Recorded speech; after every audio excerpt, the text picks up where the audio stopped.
Welcome to the Not So Common podcast. I'm Pat Contry, and this week we have from Cinemassacre, Mike Matei. Mike's been working alongside James Rolfe on the Cinemassacre website and channel for over 10 years, 11 years, maybe more at this point.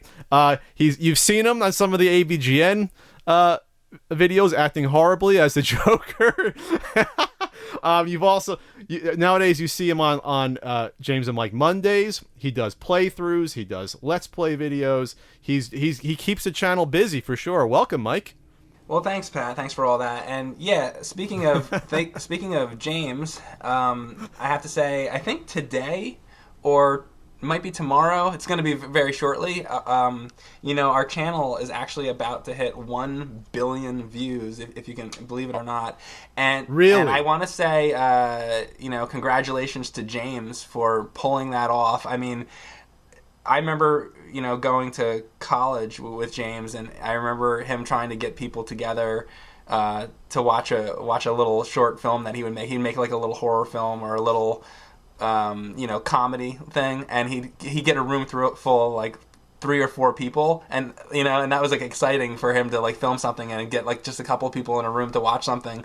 So now he has accomplished getting 1 billion people to watch his content, and I just want to say, like, congratulations to him. That's insane. Now, not to get into what the personal feelings of James, but like he sort of, when I talk to him about accomplishments, he's very humble about these sort of things, in terms of this is why I like James so much. He's always been grounded. He's probably been the same person he was 15 years ago, in terms of like, 1 billion views, who cares? But at some level, obviously, he's got to be like, wow, this is a huge fucking deal, that 1 billion views that I got. Because that's obviously, this is a very small, minute portion of YouTubers will ever get close to that many views. Yeah, I mean, he's aware of how crazy that is, but I think he just likes the idea that he's able to make something and other people can watch it and enjoy it. The numbers and the popularity, I don't think I don't know that, I don't want to speak for him, but I don't think that that's something he really cares too much about. It's more that he's just happy that people can watch something that he worked on and made. Sure, and he's been keeping busy lately. He's been doing more, reviews of King Kong movies because of the movie coming out. He did his Power Rangers sort of introspection, which I spoke about with him a little before he got going on that, and then he did the AVGN video that just came out with Power Rangers. So it was interesting that he now has, I think, you guys aren't doing Monster Madness anymore, correct? Yeah, exactly. So the deal with that was, one of the first things I started doing with James, and I might have talked about this with you before, but he did the original Monster Madness in 2007, 11 years ago now, and so he did that, and that's back when we were doing like the Addams Family, Fester's Quest, nerd videos and all that back then, and then I said to him, hey James, are you going to do it next year in 2008? And he was like, oh, I'm not sure because I got to do all these nerd videos and whatever. And I'm like, oh, it'll be really cool. And he didn't know if he could pull it off, And I was like, well, if you did it, what would you do? And he's like, oh, I always wanted to review all the Godzilla movies. So at that point, I offered, I was like, well, what if I edited the videos for you and took a lot of that workload off of you so that, he would still write it and voice it, but I did the editing work so that it wouldn't take so much time. And I did that, and that was the first major thing that I really worked on with James. And so we did Monster Madness for 10 years or so. Some of the years I heavily edited them. Other years it was mostly James. And basically it got to the point where there were so many... Like originally, there was movies like Dracula and Frankenstein, stuff that he had seen before, but after 10 years, 31 reviews for 10 years, it got to the point where it was like, okay, which one? Let's see. Did we do the Babadook? Oh yeah, we already did the Babadook last year. Did we do your next? Yeah, we did your next. It's kind of like, we'll find. So we're having a hard time like trying to keep. You've done hundreds of horror. Literally films. like 400 of them or something. Like it's like crazy. So we got to the point with it. Actually, going back to the Godzilla-thon thing. So around that time. James also got a partnership with Spike, and we were doing movie reviews on there too, which I was helping him edit at that point too. This is back in like 2007, 2008. And so we were doing a lot of those movie reviews and doing the nerd videos and all that. And so people had come to know James really, obviously because of Angry Video Game Nerd, but secondary for his movie reviews, for Monster Madness and like his top 10 videos and stuff like that. So there came a point when he went to do the movie, and then he came back, and then we got back. He was working to try to do more nerd episodes, and then we started doing the Let's Plays. And there was a few years where like we weren't putting out a lot of movie review content, and I felt like, hey, that was something that people knew you for besides the nerd. I felt like James should get back to the movie review stuff.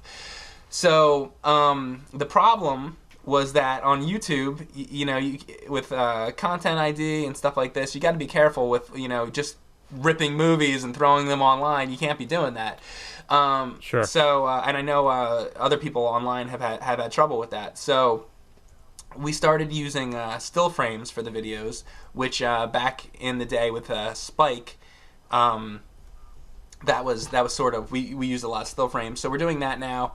And you might have seen over the last year or two, James has started to do more movie reviews. He did that one about Ghostbusters. He did some about Godzilla. He did some about The Wizard of Oz. He did a bunch about Star Wars now. So really over the last 6 months or so, since the summer, he's really started to get back to that. And I'm really happy because I felt over the last 2 to 3 years of Cinemassacre that the movie reviews had been lacking. But finally, I think we're getting back to the point where people are realizing, hey, James is back with the movie reviews, and I think I'm really happy about it. Well, I always applauded both you and James. Obviously, your work ethic is top notch, but it was always to me like you were working so much on Monster Madness for like half the year, it seemed, or more, that it really tied you up to do anything else. And so I understood that, yeah, that's a great amount of content for that month of October, but if you're working on that content for 6-7 months and it's hard to work on anything else, you're kind of not just pigeonholing yourself, but if you wanted to work on something else, you really can't. So it's nice to see, like last year, if you guys were still working on Monster Madness, what James had been able to do, like this whole string of King Kong, sort of reviews. Maybe not. It'd be tough to probably get through them all, or to do like a standalone, like you said, like Wizard of Oz sort of thing. Or it makes it less pressure in terms of, all right, I know that I don't have to get out 30 videos in that one month. Let's work on this. So James. Excuse me. So James is the Angry Video Game Nerd. He's the face of the channel, and he's like the person people know.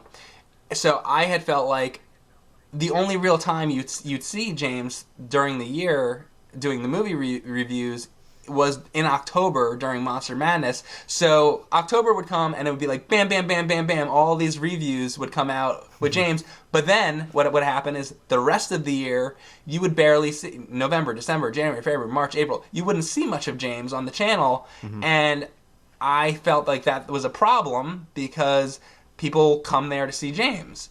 So I was like, how do we fix that problem? The only way to fix that problem was to stop Monster Madness, but Monster Madness also needed to stop because we were running out of movies to really talk about, because we had done pretty much every classic horror film ever. Now, that doesn't mean that we're not going to do horror movie reviews. It's just, like, I know a movie, Get Out, just came out recently. Like, now we're at the point where James could go see that movie and he could review it the week the movie comes out, as opposed to having to wait all the way until October. And I think that that's probably a better way to go about it. Sure. I mean, it's like a red letter media approach where they just sit down and they talk about the movie right after they see it. And that's good because it's timely. It's easier to do. And yeah, you don't have to be like, you don't have to wait months and months to see something. You want to see someone talk about something now. Exactly. Not like months and months later. So I it's great. And plus, like James branching out, like I was surprised when we talked about Power Rangers a little bit, that he wasn't familiar with it, never really watched it. And I was like, James, you really should have been watching this as a kid. This would have been something I think you would have liked. And it's good to see him discover things like that. He can come in and obviously it's timely because of the new movie, but it gives him a chance to branch out a little bit more. And I think maybe get back and having not that Monster Madness wouldn't be fun, but with that time crunch and the amount of time and all that pressure, I can imagine it seeming just like dragging on both of you. Like, oh my god, we have to edit 10 more of these left to go. That's like how it was. You know what I mean? I know exactly what you mean. I edited it for many years, and that's how it was. You mentioned that it would take months to do. So But you're right. So what would happen was Monster Madness would come out in October, and then we would say, okay, November, December, we'd get through Christmas and all that. But then by the time January comes along, it's like, then I start talking about, like, okay, well, what are we going to do next October? And then James was like, oh, I guess I got to start writing the reviews. So come, like, January, February, James was already starting to write the reviews. So, like, January, February, March, April, James would be, like, watching the movies and writing them. And then I'd be capturing clips, and the process would usually go up until like the middle to the end of the summer, and then we'd get it done by like August, maybe it would be like a little late. Sometimes we'd be working on it even until September, and then finally, then I have to work on uploading them all online, doing all the descriptions and doing all the images. That was a pain in the ass. Doing all the every fucking video has to have an image, and on and on and on. So then you got to schedule them all, and it's like literally it would take the majority of the year just to do that. But that's not all we were doing. Then at the same time, it's like, okay, but now let's stop this Monster Madness thing for a few days, because now we have to make an Angry Video Game Nerd episode. So now I'm like getting dressed up in some fucking ridiculous Klingon outfit or something, and then we're doing that for a week, and then I get back home, and now I'm like on eBay, and I'm like ordering the next fucking game for the next review. I'm like, okay, what game are we gonna do for the next one? And then while I'm doing that, then I'm like trying to edit like fucking From Hell It Came, or like one man wrecking crew. You needed interns or guys working for you so badly. I remember a couple years ago I asked you about that, and you're like, well, I like to have the control of the editing myself. I know exactly what it is. Yeah. I know exactly what goes into it. But man, at some point, man, it sounds like 5-6 years ago, if you had people helping you edit those Monster Madness things, at least it could have freed you up to work on other stuff. You know what, though? It's like pretty much still as crazy today. I mean, we're still doing the movie reviews. We're doing, you now, with Ian, you started to do Let's Plays, so you know that actually takes a little bit of work to do that.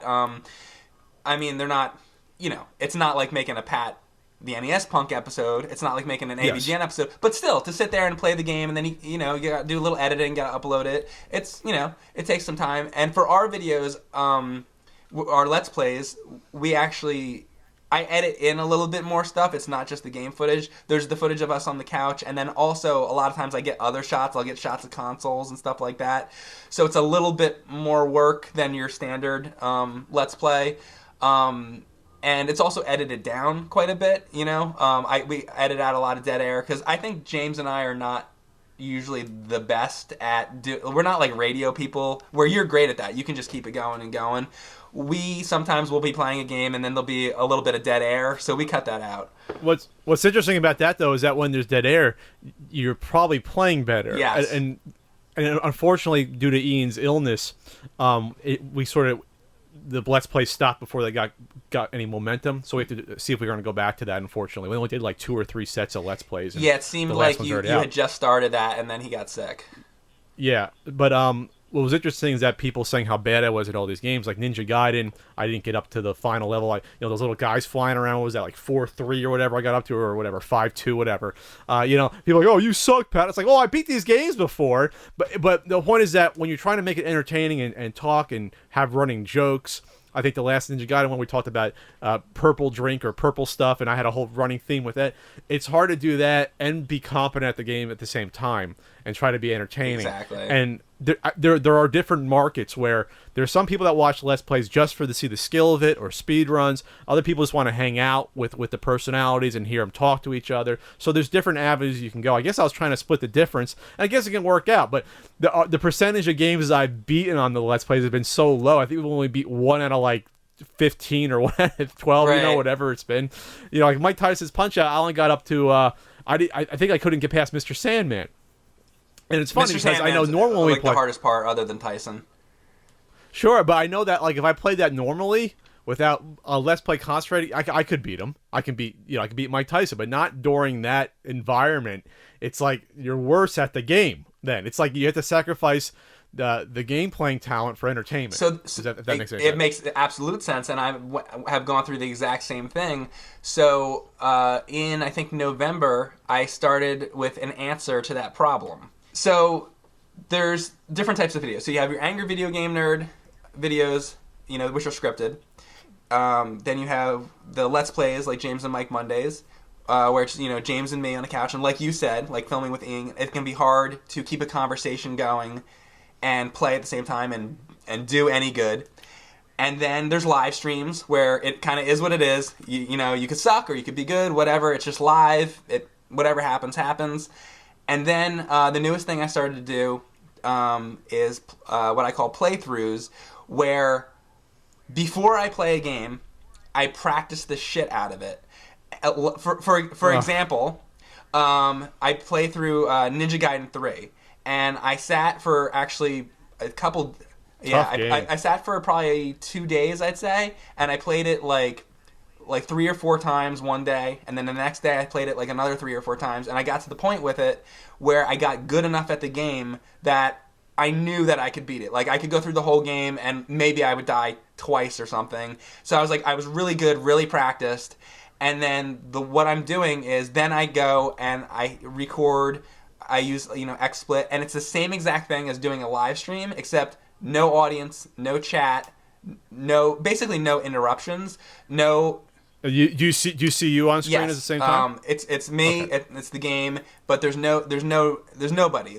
It's just me. I can actually focus on the game, and I do a little commentary. But I start these videos out by saying, "Hey, this is this game. We'll give a little history on it, and here's the deal. This is a playthrough. This is a serious playthrough. I'm gonna do the best I can. I'm gonna try to beat it. I'll do some commentary when I can, but this is not about really being funny or whatever. This is just about I'm playing the game and I'm determined to beat it. So that's what this is about. So I started doing that, and I didn't know how that would go. I thought, well, will people be bored by this? Will this totally suck? And I did it, and the first one I did was Ghosts and Goblins, and I actually got a surprisingly good reception to it. I thought it actually wouldn't go over well. I thought people would just be terribly bored.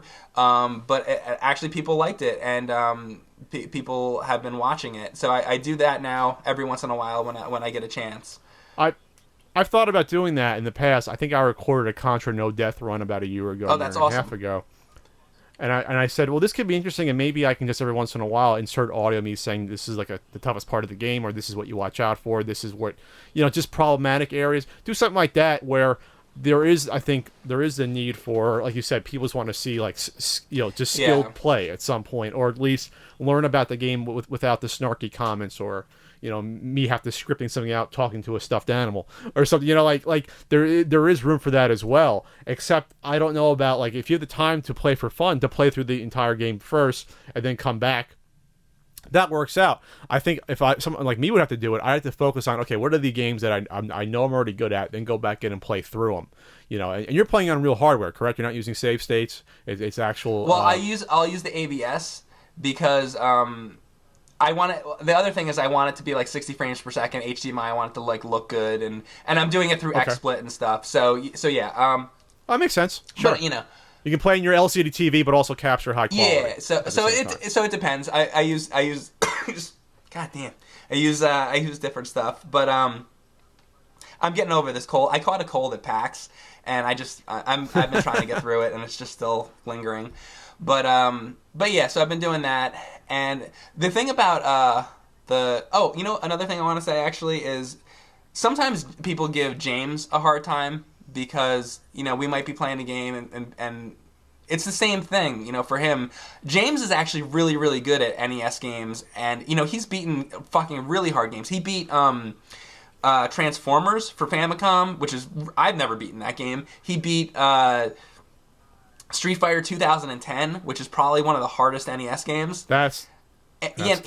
And he's doing that all on legit consoles and stuff like that. James is good, but it's the same thing. When we're sitting there for James and Mike Mondays, see, the thing is, James and Mike Mondays is not about us being video game experts. It's about playing a game with a friend, having a good time, and also getting the chance to go back and play some things that we never really got the chance to do. Like, just recently, James and I played a Neo Geo game, and we were having the conversation like, isn't this amazing? This is 2017, and we're getting to just sit here and play Neo Geo. When we were kids, we would have loved to play it. anything Neo Geo because nobody had it. If you had an AES as a kid, you were like, I didn't know anyone who owned like a system like that, and now we are privileged enough that we can go back, afford these consoles, and then share it with other people that maybe even can't. Because even getting a consoleized MVS is going to run you $400.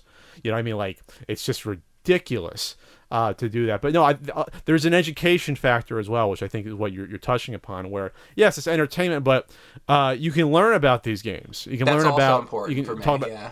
Talk about the developer, talk about the publisher, talk about how it was received when it came out, talk about games that it's similar to, whether or not there's a sequel or a game that it's sort of based upon. You know, there's a lot of fascination, I think, with the game history as well that you can, you know, sprinkle in at the same time. That's why I like it. I mean, part of this to me is being a video game historian, not just okay, it's fun as well, but this is a whole medium that has only been really regarded as something serious for the past, let's just say 20 years, 25 years, where it's treated with respect that, okay, this is just as important as TV history Absolutely. or movie history or music history, where this is also, you know, art and entertainment. And that's why I think, at least that's at the point I'm at now, I think I'm transitioning a little bit more to that aspect where it's not just for fun, it's also the historical I feel like aspect. what we're doing is like we're kind of like good video game teachers because did you ever, you know, when you were in high school or when you were in college, you had some teachers where you would sit there and they would talk and they would bore the shit out of you because they're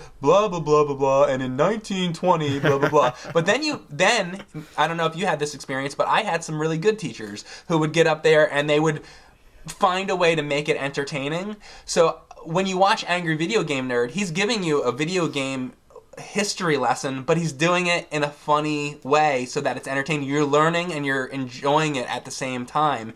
And edutainment, it is. I mean, it's kind of corny, but it's true. And the thing is, you know, over the years, so many people say this about the Angry Video Game Nerd, and it's a little aggravating to me.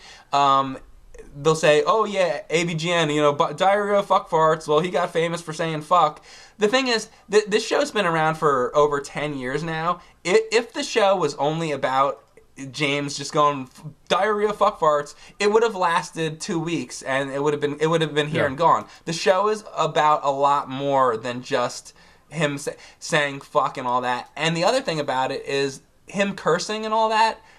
You know, that goes hand in hand with playing video games. You know, you're playing a video game, you're Mario, you're going along and you fall off the thing, you die, you get frustrated, you say fuck, you say shit. Like that, people do that. And also it goes back to that era of, you know, when we were playing those games in the early 90s, you're a teenager, you're 13, 14 years old, you're immature, and you make those vulgar kind of jokes. So I think all of that fits in with the character. And I think it is, as corny as it is edutainment. And my favorite part is the fact that we can educate people. Because I absolutely like love video games, as you do. Like, that's my thing. I mean, you wrote an entire fucking book about the NES, so you of all people get it. It's really nice to be able to educate and let people learn about these games. Yeah. Sure. Let's talk a little about that, about the movement. And this has happened all across the board. It's a necessity to keep content fresh, quicker now on YouTube. Make sure you get it out, make it timely. So some people have lost out. Some have managed to carve their niche. Your channel does both. But the general movement from the, like you said, the more refined, written, and highly edited material to the, we'll just say, quick, easier, loosey-goosey material, and striking that balance. And obviously James is a guy, he comes from a film background. He likes to have his content, you know, like short film format, basically. That's what AVGN's a short film. I look at it like the Three Stooges. They did over 100 shorts. It's the same sort of thing. I mean, that's what it is. So I guess what it's not really a question, it's more of just a comment or statement, is this the final progression? You started off with the refined format because back when James was doing it, no one else really was to that extent. And that quickly getting those out, doing two a month for like a year and a half, which was nuts, or at least doing one a month for a long time. And now we're getting to the point where, well, that may not work if you're just starting out anymore. And now I think either this is the last sort of place we're going to stand at, or maybe with the current YouTube advertisers being scared about content that they don't know is going to come out of someone's mouth, whether it's live or it's it's just maybe fresh. Maybe it moves back to a point where maybe it gets back to the more written formats or refined formats for some people or some advertisers, where it'll split up a little bit. I'm just spitballing, but we're at an interesting point right now, inflection point, I think, in terms of YouTube comment, where we've seen it go from one avenue all the way to the other, then top 10 videos, and then it's just vlogs, fucking react videos, which is the scum of the earth, and now we're getting back to the point where it's like, I think it's solidifying as, okay, this is what YouTube will probably be for the foreseeable future, unless Google comes out and says, okay, we want our advertisers to see this content, and then creators want to gravitate towards it. I think right now it's a mixture of everything. It's kind of like do whatever you can. With YouTube, you have to, as you do a podcast and then you put out multiple videos a week, as we do. You have to get out as much content as you can, and I like it to be a mixture. I don't want it to only be Let's Plays. I don't want it to be only one thing. I like it to be a mixture because I want the channel to be interesting. It's great that we can have a movie review. We can talk about a movie. We can talk about, a video game. We can do a Let's Play. We can do a live stream. We can do a scripted AVGN. We can do a board game review. We can, it's kind of all over the place.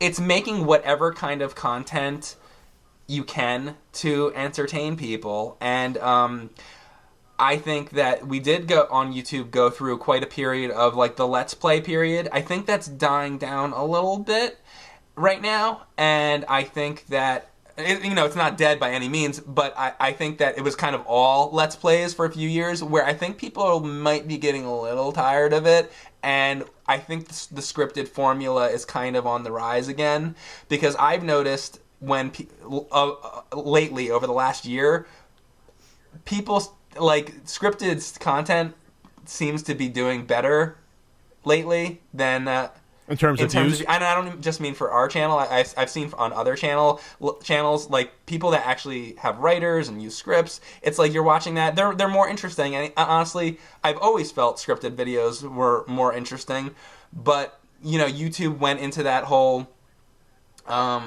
let's play mode for a while. So you get on the Let's Play bandwagon, and at first, when that started, I was very much like, well, those are like lazy videos. You're not writing anything. There's not a lot of like work that goes into it.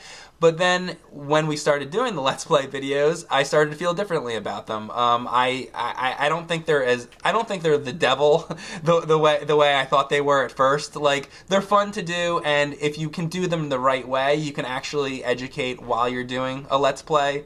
Sure, if you do it the right way. I think my problem always was it where if you just set up a camera, play a game without knowledge, just scream and yell, and that's your content, that to me was always like, that is lazy content. That is simple to do. That was always my issue with it. But I think you can almost say that your channel has sort of followed the evolution of how YouTube has gone from the refined format. You added the Let's Plays, and now you're doing a mix of everything.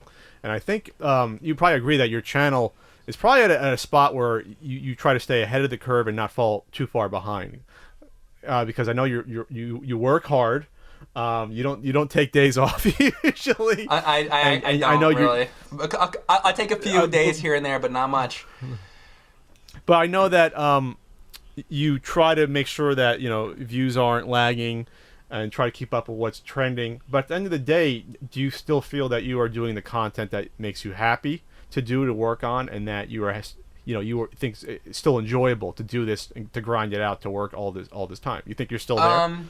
You're not doing any content that you don't think you're just spitting out just to make sure that your channel stays relevant, or that that people want to watch that you may necessarily want to do. You know what I mean? Is that a tough question? I don't think it's a tough question, and I think that I don't feel that way at all. I think all the content we're doing is content that I want to do. I think, because we started with the Angry Video Game Nerd, a lot of our audience is a retro crowd and likes us to do the retro games, and we obviously do that all the time with James and Mike Mondays, and we do a mixture of the retro games, and now I've gotten more into doing the modern game content, and that's not something I'm forced to do. I want to do that. I hate the idea of I'm 36 now. I hate the idea of, like, I'm going to be 50 or 55 years old and then be totally lost, have no idea what's going on in the gaming industry. So over the last 4 years or so, I've made a conscious effort to put down Super Mario Brothers 3 for the day. Boo. And no, I know. And but the thing is, I played Super Mario Brothers 3 a billion times. I don't need to play it again. So I'm like, let me put down Ninja Gaiden 2 today, and let me try out a new game. So when we do that kind of content now, when we try a new game, it's not me just trying to keep up with the times. It's me legitimately like, I want to learn more about video games. So when you're 56 years old, and you look back at the retro scene and play Breath of the Wild, you'll be better prepared for it. It's like, oh, I remember when this came out on the Switch, and now we're at Nintendo Zeus machine or whatever comes out in 2050s. You'll have a better frame of reference. That'll help you think, keep your knowledge of gaming going regularly. I'm never going to be as much of an expert on modern gaming as I am with like Atari and NES and stuff like that, but I just don't want to be totally lost. Like, when, in the next 10 years, when somebody's talking about modern games, I want to be able to follow the fucking conversation. Yeah, people get on me sometimes because it's like when Ian talks about the modern stuff, obviously Ian stays more on top of the modern stuff than me. They're like, oh, I wish Pat would have talked about this. He has no idea what he's talking about. It's like, well, I don't play a lot of these games. I try to keep up with at least the scene and what's going on in terms of the news. But let's talk about that. Where do you see yourself sort of following the path you set out now, 10 years from now?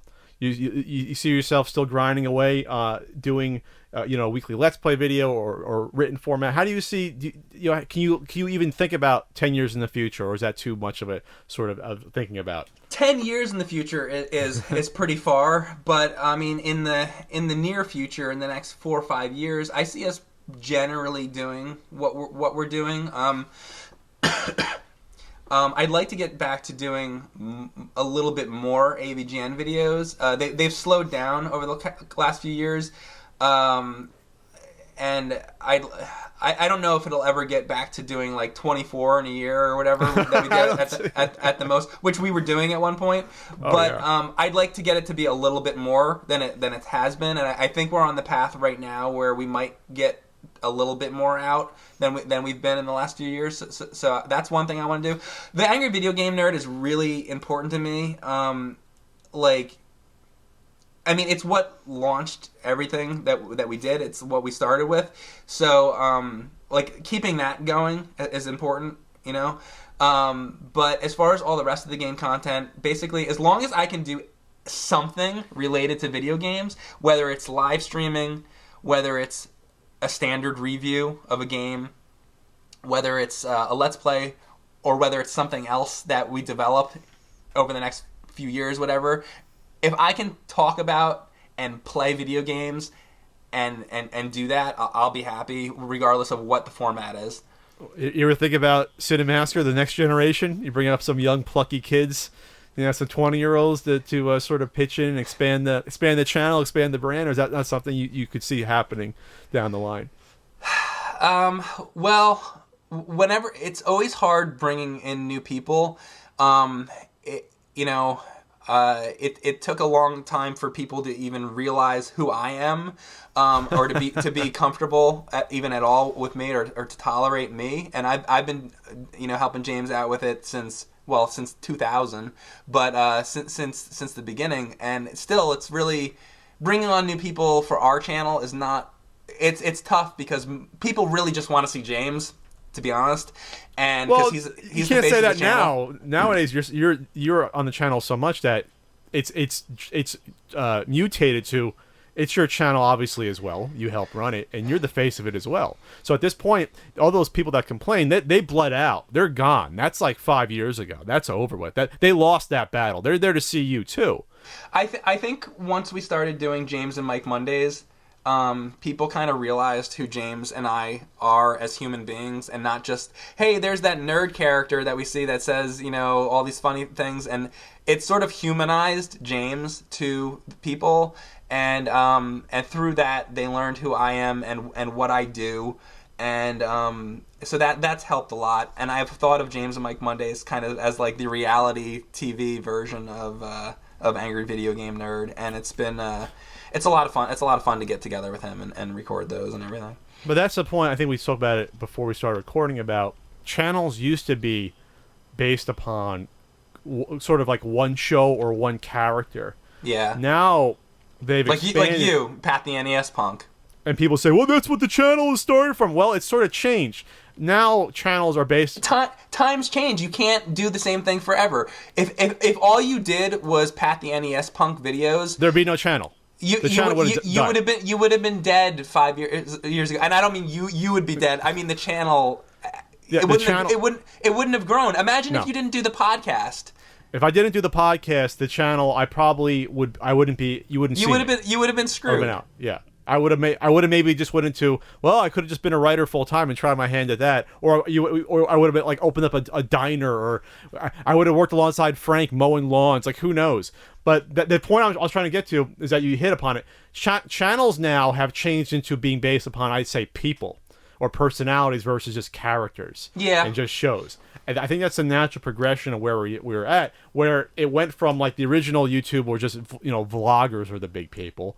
And then you got better written content. Then became more maybe characters or TV shows or what have you. Say like a TV channel sort of mode. And now it's come back to sort of splitting the difference where maybe it's just people and you can see them act in stuff, but also it's the vlogs or the Let's Plays and them being natural. And that's where we've sort of ended up. We've sort of split the difference maybe in that aspect, and that's where I struggle with as well. It's like, well, if I start talking about politics on my channel, will I turn off people that don't want to hear me talk about politics, or will people maybe be interested because they like my opinion about games and maybe want to hear me talk about something other than games? It's sort of that's where I think a lot of YouTubers are at right now. Right. There's always a philosophy where some people say, well, create a whole new channel. But it's like, well, then you have to work twice as hard then to cultivate a whole second channel. Or do you worry about maybe, well, if I piss off some people, I piss off some people that want to talk about it. I think that's where a lot of YouTubers are sort of looking at right now. It's hard to have a second channel because there's got to be a purpose for it. And for a long time, we had a second channel, but there was no real purpose for it. So it's only been since recently that I feel like there's been a real purpose for us to even have a second channel, and that is since the whole live streaming thing has taken off, that I wouldn't want to take live streams and put them on our main channel, because our main channel has videos that we work really, really, really hard on and script out and film and things like that. And a live stream is something I could turn it on right now. I could do it in 10 minutes and then boom, done. That's what it is. So it's kind of like I don't want to mix those together. So having a second channel is a good place to put live streams, I think. Yeah. Yeah, so it's always an option. I've seen YouTubers try to do a second channel, and sometimes they flounder, or sometimes they don't do nearly as well. So that's where I'm at right now. So like if I have this conversation, if it says an hour and a half, do I just upload that entirely to my main channel, and then it'll do well there because I have subscribers there? Or you start a second channel and hopefully get people to subscribe and, hey guys, check out the second channel. You do one of those announcements and go subscribe and never get the amount of people. But then again, maybe it's better because then that's the fresh people that are still around for your content. There's something to be said for philosophies, and I think you're always going to have those hardcore people that'll watch whatever you do. Sure. And then you're going to have those people that only are going to watch a subset of what you do because, hey, I really like Flea Market Madness or Pat the NES Punk, but I fucking hate the podcast. You have some people that say, I like the podcast, I hate Pat the NES Punk. So it's hard. You can't please everybody. No, absolutely not. And you shouldn't try to. And that's why, we have different shows that appeal to, people for different reasons. Some people just come to the channel because they want to see James talk about movies. Some people, just come there because, they want to see one show. So that's why it's good that we have different things that we do. And so do you. Sure. Let me just rent out your second channel to me. That's all. Anyway, let's talk about something you brought up before about, I had no idea you were doing arcade live streams. How does that work? Okay, so Have you not told me about this before? This sounds fantastic. It's like one of my favorite things that I do. So we were talking about keeping up with the Joneses and all that, and keeping up with modern times. So I didn't know how this whole live streaming thing was going to go, because I worked with James on doing scripted videos. I edited Monster Madness and stuff like that, and then I hear about this whole Twitch thing, and everybody's doing live streaming, and I'm like, what's the deal with this? I don't know if I want to do that, blah, blah, blah. So then I hear... And then Twitch is this whole other website. We've been on YouTube for 10 years. I don't know about all these other websites. And then finally it's like YouTube's like, okay, well, we're launching our live streaming thing, which is YouTube Gaming. And I'm like, oh, that's coming out. Well, it's on YouTube, and if we went live on YouTube, like, our actual subscribers would see it. That sounds good. Because if we started on Twitch, we'd have to basically start from scratch, where on YouTube we already have an audience. So it's like, okay, well, that makes sense. We could try it out. So YouTube Gaming launches, and I started doing live streaming. And James wanted that because he's not going to do it. He doesn't have the time. He can hardly keep up with doing all the stuff that he does. So somebody's got to do it.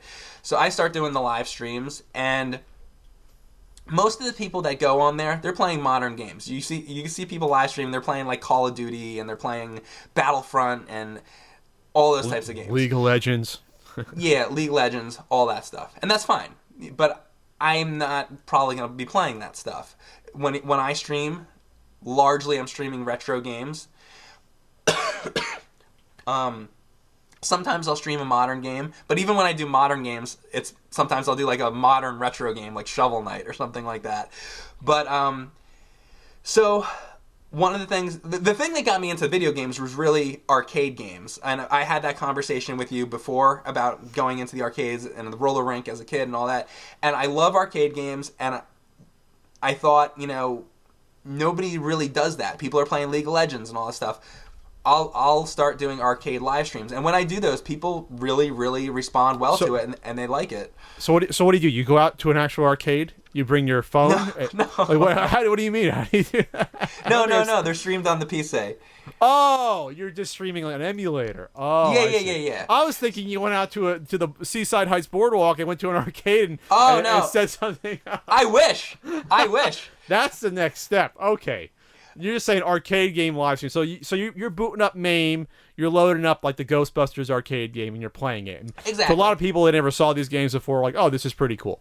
Yeah. Now, in a perfect world, I would go out to the Seaside Boardwalk and do that, but it's not a feasible thing. You typically, I'm a person that I like to use the real hardware and everything. Like with NES, whenever you see me live streaming or something, I'm always using the original cartridge. Sure. Whenever I'm playing a Nintendo 64 game or something, I'm using the cartridge. But with an arcade game, there's not a choice. I can't... If I want to play Pong, I don't own a Pong machine. How many... You know what I mean? I don't own Space War. I don't own Teenage Mutant Ninja Turtles, Turtles in Time. I would have to have... I'm not Galloping Ghost. So... If in a perfect world, I would use the real arcade machines, but it's not a perfect world. So yeah. And what's the reception been to people seeing these arcade games? They like it? They enjoy it? They really actually like it a lot, and that makes me so happy because there's nothing I would rather do than play arcade games because I love them so much. It's like my favorite thing.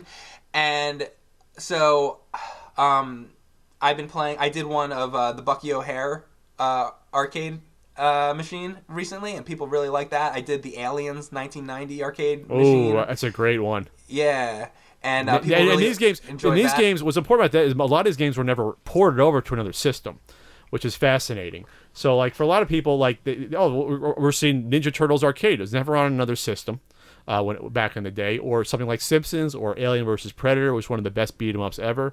And I actually did one today. Same thing you're talking about, Ninja Baseball Batman. Oh, okay. And that's a game that should have been on. Wouldn't it have been great if Ninja Baseball Batman would have been ported to Super Nintendo or Sega Genesis? So doing stuff like that, and like the Bucky O'Hare arcade game, which is not like Bucky O'Hare on NES, it's a beat 'em up side scroller game.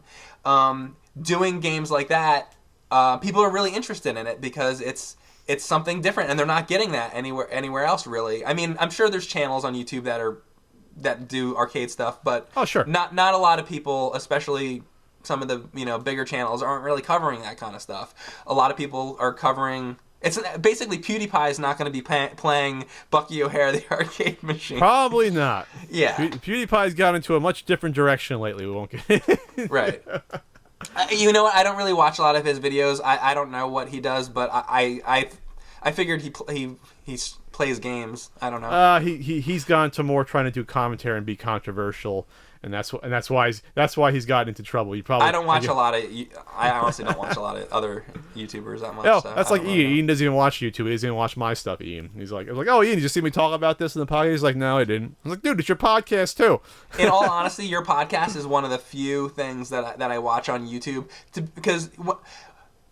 I do all this. I film all these videos Monday through Friday. All I'm doing is filming and working on videos. So when I finally get time to sit down and watch something, I'm not watching stuff on YouTube. I've been watching like American Horror Story. I've been watching Walking Dead. I watch horror movies and I watch like TV shows and stuff. I don't watch YouTube. I've been watching a lot of it's on YouTube. A lot of clips of Shark Tank. For some reason, that show's fascinating to me. All the investors talking about new businesses and getting into it. I think that's fascinating. Yeah, but it's not something that's really a YouTube video. It's TV. You're right. I'm the same way. It's like I want to be divorced from it a little bit for part of the time. And by the way, I don't have anything against any of the content creators on YouTube. It's not that I wouldn't watch it. It's just that I'm always like on there. Sometimes I just want to get away from the computer and I want to go to the movie theater and get out of the house and go have a life. What's a life, right? Yeah. God forbid. So what do you have lined up in the near future? It's just grinding away. grinding away. So in the near future, there's some projects. There's some actually really big projects that I'm working on that I could tell you off camera. But, boo. Okay. Yeah. Well, we don't like to. We've never liked to create hype.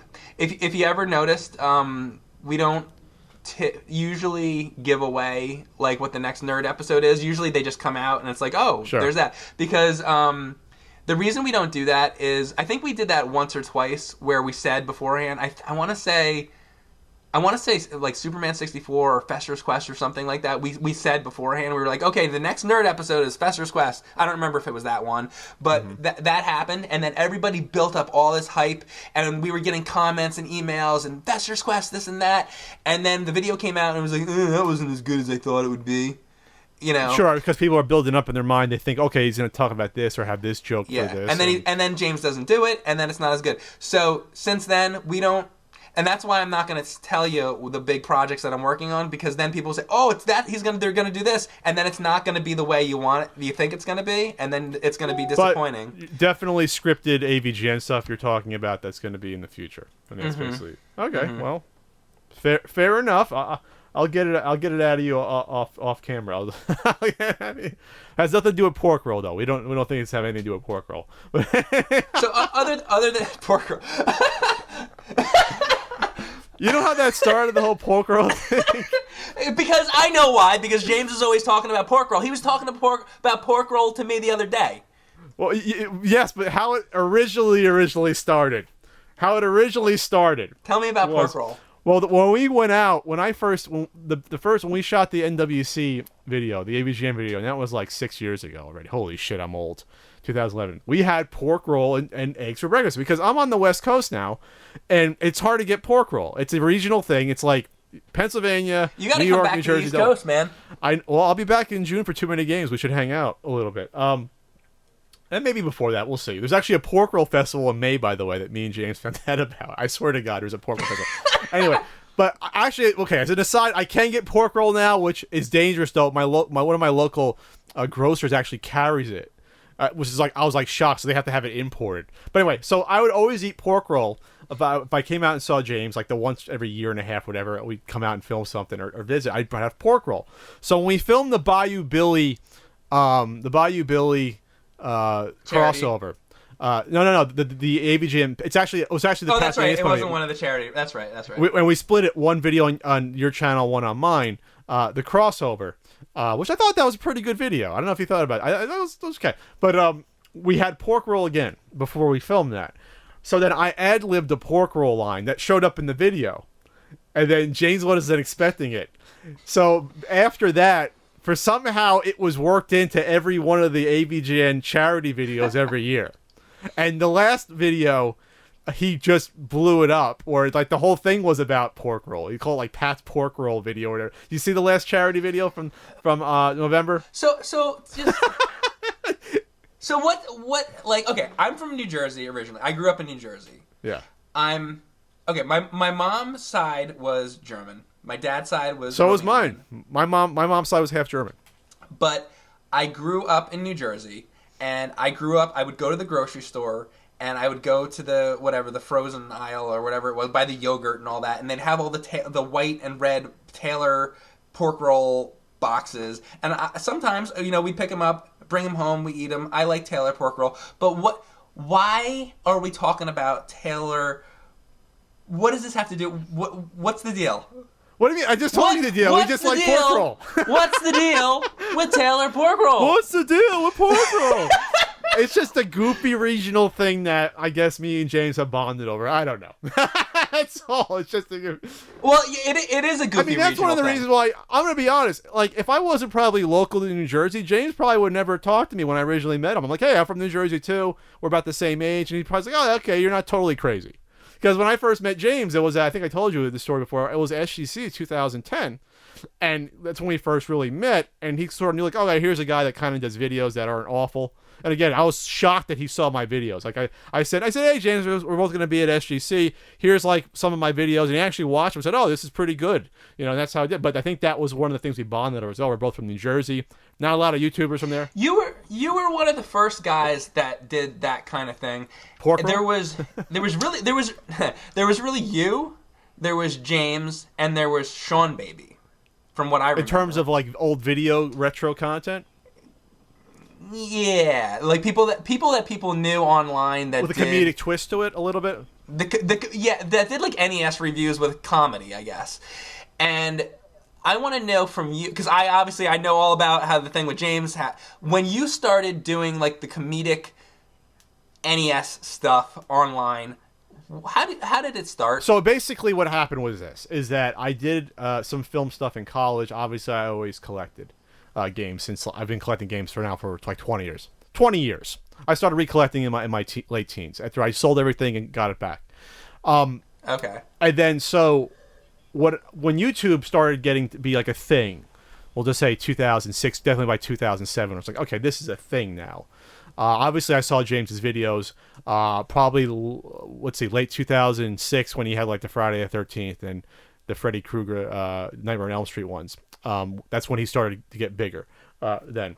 So I saw these, I'm like, oh, this is interesting. Like, I didn't think about, like, that was sort of ingenious because it was like, well, he's taking these older games, and no one really talked about the crappy games when we were kids.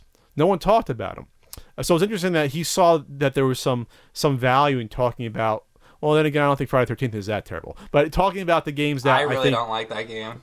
I actually like Nightmare on Elm Street a lot. Nightmare on Elm Street's awesome. Yeah. But it was interesting that he was taking a different approach where let's talk about. And then, yes, I had read Sean Baby's site ever since in my early 20s, late teens, and it was one of the weirdest things ever to meet Sean Baby and actually talk to the guy. It was like one of my hero moments, and now I see him like once or twice a year at events. Anyway, but it was interesting. I thought that James was doing that, and so from my perspective at the time, I was like, let's see if I can throw in a little bit of knowledge from my side if I try to do videos, and try to be goofy as well, which I'm sort of a goofy character, and that's pretty much how it started. But I almost quit after the second video. I sort of didn't find my groove for like the third or fourth video. The second video I did was like Three Stooges, and it's like I can't go back and watch that video because it was like I was either, you can tell that I was either at the time like I didn't know what I was doing. I was just throwing stuff against the wall. It can be hard to go back and look at your early content. Or maybe at the time, with my day job beating the shit out of me, I didn't have the energy to do it. Or really, sometimes when you look back at your videos, it's like, wow, I really had nothing to say. That was either humorous at the time. Then again, there's a lot that happens in 8 years. The question, though, is what sparked you originally to do the first video? Was it because... The actual spark, and I think you can still find the video, was looking at shitty videos that were on YouTube about retro games. And there was one in particular that's still probably out there. If you probably search by chronological order, someone reviewed like Three Stooges, and you can tell that they just recorded it with like a screen capture in like 2006 or 7, whatever. I know what you're gonna say. You're gonna say because you knew you could do a better job. Yes, like they were just. You can hear like they recording with those like long stem Gateway 2000 microphones. You can hear him clicking the keys on the keyboard, so you knew it wasn't even playing on an NES or even like a decent emulator. And you're like, fuck this guy. I'm gonna show him how to do a Three Stooges review. And not just trying to be funny, but not knowing that, like, what the fuck, like, the person didn't even have the wherewithal to look up the fact that this was based upon short films from 50 years ago, 60 years ago. Yeah. So it was just like, it was hitting all the wrong spots to me, because I love Three Stooges. Me too. I love Three Stooges. I think I have that in common with you and James. And then I love Nintendo. And you have to be somewhat informative when you do these videos. There's a huge YouTuber out there that did a video. I won't get into the specifics, but I not that I confronted them, but I pointed out that, hey, you were factually incorrect on this. Like, this is a pretty big fact to be wrong about for your game review. It was one of the last times I talked to the person. Like, it was like one of those things where like they took an offense to it, but I think you have to, even if you're being comedic, you have to try your best to be truthful and just try to be accurate, and try to, even not saying you have to be an expert, but try your best, do your due diligence and know what you're talking about when you're doing those videos, because like I said, it's also history besides being comedic, and that's kind of how I start. I figured I could at least do as crappy as that video. And I think that's the more important part, like getting all that right and getting the history right and knowing what you're talking about. And well, you know what, I shouldn't say that, because if it's not entertaining, then it doesn't work either. That's the thing. Like if let's just say that, if James just did videos that were totally informative, would they have been successful? Yes, to the extent they are now, probably not. Like, he created an iconic character. He did. Yeah. What the question I would ask though is that if he did that today, would it take off? Like, if he started right today, with that, like, it sometimes there's a moment in time where something just works for like the zeitgeist and pop culture, where there probably is something to that. It probably was because of the moment in time and whatever. And I think it's so, a lot of times, like, I'm old school. Like, I was like one of the last people to get like a cell phone. And, me too. And like, me, like, I got my stack of Atari games over there, and everybody's playing like fucking Dark Souls 3, and I'm playing like Carnival, Pitfall 2, and Carnival, right? So the fact that I was like quick on finding YouTube and telling James about it is weird, because usually I'm not like up on technology. I just happened to be like, oh, here's this cool YouTube thing, and then I ripped the 3 videos off the site. James had given me copies on VHS, because I'm the one that he showed Simon's Quest to and all that, so I had them. But the files were on the website on Cinemassacre, and I found YouTube, and I was like, oh, this works really well, and I downloaded the 3 videos, or 2 videos, or whatever it was, the 2 or 3 videos that it was at the time. I think it was the trilogy. Yeah. So it was those 3 videos. I downloaded them. I went online and I just typed in. I'm like, okay, because I was literally thinking, I'm just gonna send this to James to show him how this thing functions. Yeah. And I'm like, okay, James, Nintendo nerd, type it in, whatever. And then I sent it to James. I sent James an email. I'm like, hey James, look how this works. It loads so much better than QuickTime movies. And then he sees it. And he's like, oh yeah, we should start using that more. Here we are, 11 years later, talking about this shit. It's nuts, right? It's absolutely nuts. It's nuts.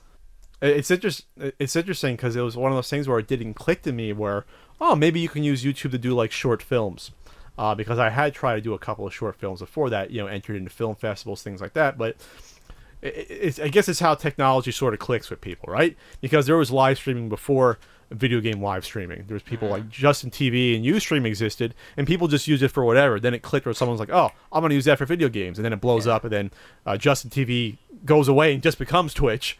Gets bought out by Justin TV and Twitch and all that stuff. So another reason, like, people say, like, oh, well, why didn't you stream on Twitch? It's like, I just told you about, like, how, like, we started on YouTube. Had we not had YouTube, we would have been nothing without YouTube. Like, Angry Video Game Nerd and YouTube go together hand in hand. Like, we're one of the first YouTubers, And, like, I feel sort of an affinity to YouTube. Like you have brand loyalty. Yeah, like if it hadn't been for YouTube, we wouldn't be here. Like, so I don't want to go to some other website. I want to be on YouTube. It's interesting that of all this, all the other websites, the aggregate websites, you know, it's like you come back to YouTube, right? You have sites like Game Trailers that go under eventually. Sites like Screw Attack get bought out, you know, and they sort of dissipate. But you always go back to, I guess, the granddaddy, right? Big old Google's YouTube. Well, Game Trailers needed to happen though, because the first year of the Nerd, we were working at a video editing thing, and like those videos were just getting done like after work. There'd be like a few hours after work, and we'd go home and it'd be me and James doing the fucking putting the mask on and doing the whole, you know, whatever, recording the videos, like Friday the 13th and all that stuff. We'd do it after work, and then it got to the point where it's like, well, if James is gonna do this for a living, well, like, he's got to get paid for it, and the YouTube partner program, networks, all that stuff. It was awful back then. Well, it didn't even exist at that point, and it didn't. It wasn't until James was on Game Trailers for like a year or so that any of that even started happening. Ads and networks and things like that didn't even exist. So at that point in time, Game Trailers and that whole thing was really. It had to happen, or the Nerd series couldn't have continued. It was your only option. It was the only option at the time. It's like, wow, they're gonna actually pay us to make these videos. Yeah, so it was crazy, but yeah, a long time ago now. Yeah, because Game Trail, you haven't had the videos on Game Trailers, what, 3-4 years now? It's been a while. I remember when we brought it back to the channel was the Schwarzenegger Games episode was the first one where we were back on YouTube again. Wow. And that was episode like 105 or 6 or something like that. It just shows you sort of the evolution of the industry as well, where once YouTube became the place for, you know, for your game trailers, you have all these companies create their own, you know, like, why does Konami need to go through game trailers? Konami can have their own YouTube channel, just upload directly. And that was really the death knell for game trailers, when it's like, well, we're not really providing a different service. We have our own shows, yes, but hell, we can just put our own shows on YouTube. Well, the whole thing is kind of death for things like E3, I think, because like that's all. Oh, E3 is going to be gone. Like, or it's going to contract. It's going to contract. At least it shouldn't be gone. It's going to contract back to where it used to be, because once you have people like Nintendo saying, well, our presence is going to be smaller, and Nintendo does their own, you know, basically Nintendo used to do their live events at E3. They'd rent out the Nokia Theater. Now they just do their Nintendo Directs.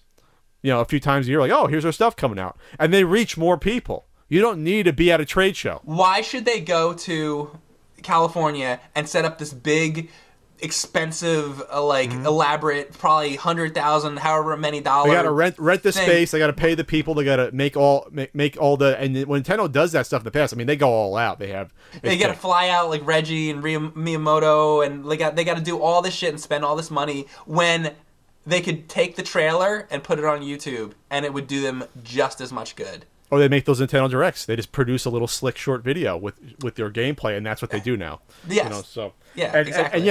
And now I think they've bypassed, because I hate using the mainstream media. What they're calling it, legacy media, like, you know, big sites like IGN or GameSpot, where yes, it's good to get the information out through those websites, but they're finding that the audiences are just as big. If we just get some YouTubers, we'll just fly them out they can see the games themselves. Yeah, and that's what they do. We give them early I know somebody who will promote their games. wait, who's gonna do what? Who's got what?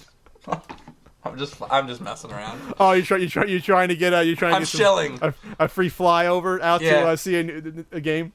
Nintendo invited me out to an event for the Switch. Unfortunately, it was short notice. I couldn't make it though. But it would have been nice. They were showing stuff a few weeks back in LA. Damn it! I wish I was closer to LA. I got a question for you. Oh. So, do you have the Switch? No, I don't. I still haven't got one. I still can't find them. Do you have any interest in it, in playing it? Or? Yeah, oh yeah, I bought Breath of the Wild because Amazon Prime 20% off. So I was like, oh, I'll save 20%. I'm gonna get the Switch eventually. So yeah, I have it. I have the game sitting there. I should have just bought it on the Wii U though, because it's like the same game. James got it on Wii U, and yeah, it is pretty much the same game. Do you think that? What do you think about Nintendo? I mean, this is a question that, like, this is a tough question because there's probably a million different answers and a million different ways it can go. Okay. But, like, through the years, like, I think the NES, and maybe the Super Nintendo and the Wii were the Nintendo's most best-selling consoles, right? If you don't count handhelds, sure.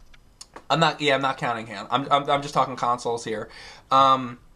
Pretty much though, isn't the graph kind of going down for how much money they're making off of consoles? Well, in terms of market share, for sure, because there's so much more competition. I mean, with the NES, it was right after the video game crash, so they were, if they were successful, everything else in the past was a failure. Like the 7800 and the 5200 and ColecoVision and television, they all died out. So the NES had 90% market share before the Genesis started to come and eat it up. Super Nintendo was still strong because the Nintendo was strong, but then again, by that point, you had the Genesis out and the TurboGrafx 16. So yes, you're going to have less market share. And then they screwed up with the N64 by not having it be disc based. And then the PS1 overtakes it and sells more. So yeah, of course, there's going to be a downward trend. And nowadays, you have so much more entertainment devices like tablets and mobile devices, and there's so much more ways to get instant entertainment now versus just a video game console. So of course, it's going to drop. And here's the thing, like how good can Mario look? Well, he's like a cartoon character. You can always look better. If you look at N64 versus Wii and Wii U, it gets better. I think. But I mean, now with the Switch, the Mario Odyssey, and like his mustache has hairs and stuff. It's like, okay, maybe they can get it still to look like a little bit better, but like. Well, how much further can we go with this? Well, that's the question they ask for. Do you want to get photorealistic games ever? Like, are you a proponent of that? I personally am not. Like, do you want Grand Theft Auto 6 or 7 by the time you get there to look like me and you talking? Like, do you want that? Like, I personally don't want that. I like 8-bit style games. Oh, okay, I understand that, but you're not the main audience. We're not the main video game audience now. We are the 1% of video game audience. Like, we're talking about the teenagers and the 20-year-olds and the kids. They want bigger and better tech. It's like when we were kids, were we okay with sticking with the NES, or oh my god, Super Nintendo looks amazing? It is the same sort of. You know what though? I don't only like 8-bit style games. I actually played through Dark Souls and I loved it. I thought it was an awesome game. And for a game like that, I want the graphics to be as good as possible. Sure. But when I'm thinking like. I don't know. When but I it's think not Nintendo, just. I think like top down, like Zelda, I know. That's why if you were running the company, we wouldn't make any money. But but it's not just about graphics; it's about processing power. So like something like Breath of the Wild, huge open world, you couldn't have done that on the GameCube, or you could have done that on the Wii. Did Link Between Worlds not do well? I don't know, but again, that's a different aesthetic. That's not going to sell as well as Breath of the Wild. Because Breath of the Wild is a modern game, and modern gaming is a bigger audience overall. That's just the way it is. And I agree with you. So why is it they have Breath of the Wild, but then their other games are like Blaster Master and like Blaster Master is Sonic Mania, which are like 8-bit, which are like 16-bit type games. But that's not Nintendo published games. Those are independent games. So. They are, but like that. But those are the games that are readily available on the new system. Why don't they have more like? Because they rushed out the system to get it out in March. That's why. Thank you. There's the truth. Yes, I mean they needed to have a new system out to make money because the Wii U's been dead for over a year and the 3DS sales have stagnated because the 3DS has been out for 5 years. They needed to get the system out in March. They could have waited until the summer. Right. They could have waited until the fall. But their gambit was, we need to start making money now. This is the start of our fiscal year. And people are going to probably buy this Breath of the Wild. Because Breath of the Wild could have come out in the Wii U last year. They pushed it back. And it worked out. It worked out business. It was a brilliant business move because without Breath of the Wild, no one would have bought the system. It would have been a failure out of the gate. It would have been like the 3DS. When the 3DS first came out, no one bought it until that winter because there was no games for it. And it was too pricey. But now once you get to April, you get Mario Kart 8 Deluxe. That'll sell well. Splatoon 2 is going to sell not very well, but well enough. It's going to drip, drip, drip, drip until the fall, and then it'll be okay. So explain Mario Kart 8 Deluxe to me, because didn't most people already play Mario Kart 8? Most people? The Wii U did not do great. Oh, well, that's true. So that's true. The Wii U only sold about, 10 or 11 million worldwide, right? Okay. So they're going to get So you think more people will play Mario Kart 8 Deluxe than played Mario Kart 8 with Wii U? At least the same amount. At least. Okay. Because you're going to have a lot of people that have bought the Switch that skipped over the Wii U. And plus the portability factor is huge. So because for me, it's hard to get excited about it because it's like I've played that game already. I know it's gonna have some new stuff. I understand that, but it's gonna look better. It's gonna include all the DLC. They did the 2 DLC packs, and plus there's going to have a battle mode in it this time, which wasn't in the original. They're going to do the old school battle mode. There was a battle mode, but it blew. Yes, so I think they're going to do like the actual battle mode tracks, not just the. Which they should have done that initially. So it's going to be not. That's why it's only deluxe. It's not like Mario Kart 9. That'll still probably come out in a few years. Like that'll come out. Every Nintendo console has to have a Mario Kart on it. I did a video about Mario Kart 8 when it first came out, and my complaint was, why does the battle mode suck so hard? Yeah, because he's had it on the regular tracks, right? It was. I mean, what's the point? They were not too. You don't want to say too lazy, but maybe they didn't see that as a big selling point, so they didn't bother to do it all the way. Which is wrong. It's like the part when you get together with people at parties. Like, that's what you do. You play Mario Kart 64 and you battle, like, in the block fort. So, Mario Kart 8 only sold, and I say only because it only sold 7.35 million. Mario Kart on the Wii sold about 40. It was the biggest game on the Wii. That's a disgusting... Oh, I like that game. But the point is, I love Mario Kart 8. I mean, it's a great game. It is awesome. But that drop-off, that's despicable. Like, that's because no one bought the Wii U. So I guess my problem is maybe I'm spoiled because of the NES and Super Nintendo, because when those systems were out, like we had new games all the time. There wasn't like. Well, here's the thing. According to a certain NES guidebook, you can look at that when games came out on the NES. The NES for the first year didn't have many games. You had the 30 black box games, and you had 10 third-party games until the beginning of '87. You only had 40 games out. So a lot of times these systems come out. I think when the PS3 came out, I remember people being disappointed by the number of exclusive games, and it wasn't that strong when it first came out. So I think nowadays companies just want to get the hardware out there, then worry about the trickle later on. But do you think it just takes longer now, and it's more money because the games are so much more complicated to make that they make less games? No, I mean companies are making less quantity or less games overall. What do you mean? Because I feel like when I think about like Super Nintendo, I think like, okay, you had F-Zero and you had Pilot Wings and you had Super Metroid and you have Turtles in Time. I could literally list like a bazillion games for the system. And then what? It's like, okay, we got Breath of the Wild, and I'm not gonna count Blaster Master because it's like 8-bit and 8-bit. It's a great game. Blaster Master is great, but it's not like a modern game. Sure, they're independent games which come out in all systems. Well, when you look at the Super Nintendo, it only had 5 launch titles. So, it had to survive for the first 6 months, but those were extremely good launch titles. But it had 5 launch titles. It didn't have 1. Well, no. The Switch doesn't have 1. It has multiple. It has 1-2 Switch. You have stuff like Just Dance you don't care about. Bomberman's supposed to be pretty good. So it's not just 1. It has 1 that I consider to be a real game. Okay, that's your definition of what's a real game. I think 1-2 Switch looks fun. I just think charging $50 for it's insane. It should have been a pack-in title or a budget title. I don't have a problem with any of those games. Those are all fine, but it's like they're not even on the same like level. There's like Breath of the Wild, and then there's like all the other stuff. Okay, here's the Super Nintendo launch titles. You have the 5-star game Super Mario World. Right. All right. Yeah. SimCity is not on the same level. It's a good game. I don't think it's in the same level. It's still a good game. Okay, that's fair. Pilot Wings I think is a good game, not nearly on the same level. Gradius 3 is a good game. It's not Super Mario World. It's not a killer, and then F-Zero is not a killer title either. Okay. So these are very good games, but you have one killer title, right? Look at those. Look at the original 16 to 18 NES games that launched. You had the killer title Super Mario Brothers, right? Mm-hmm. Yeah. And then you had a bunch of other ones that weren't as strong. Ian loves Clue Land. That's not a killer game. No, it's not as strong. Yeah. Ice Climber's not a killer game. No, that's true. So it's like Gyromite's not a killer game. So you're always going to have those games that I think people would just be like, okay, this is a nice secondary title, but maybe not a game that I have to play.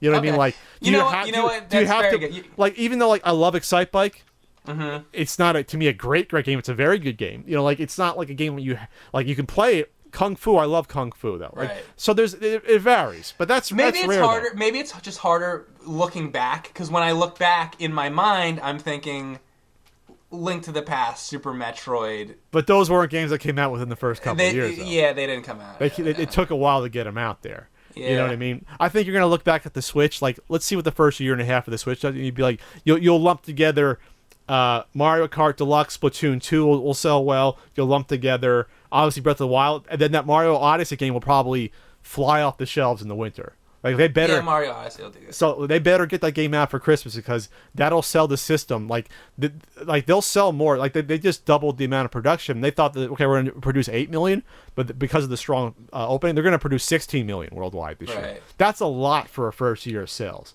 Especially for the thing is when December comes along, every kid is going to want the Switch with Mario Odyssey. Yes, every kid. Which is why it has to come out by then. Like they have to rush that out. I mean, Nintendo's great though, making sure that they put out games that don't require a lot of shit that has to be patched, or they don't put out broken first title games. They just don't.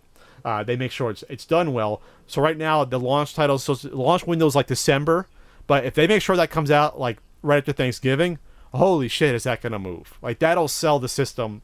Like they can put out a bundle for like $350, like their special Super Mario Odyssey bundle. They'll sell millions of those. Like so, they're in a good position. Have the Metroid games not been selling well or something? Because why the hell haven't they done like a modern what was the last? Basically, what they did with Breath of the Wild, but do it with Metroid. Like why aren't they doing that? What was the last Metroid game? It was on the Wii. Other M, right?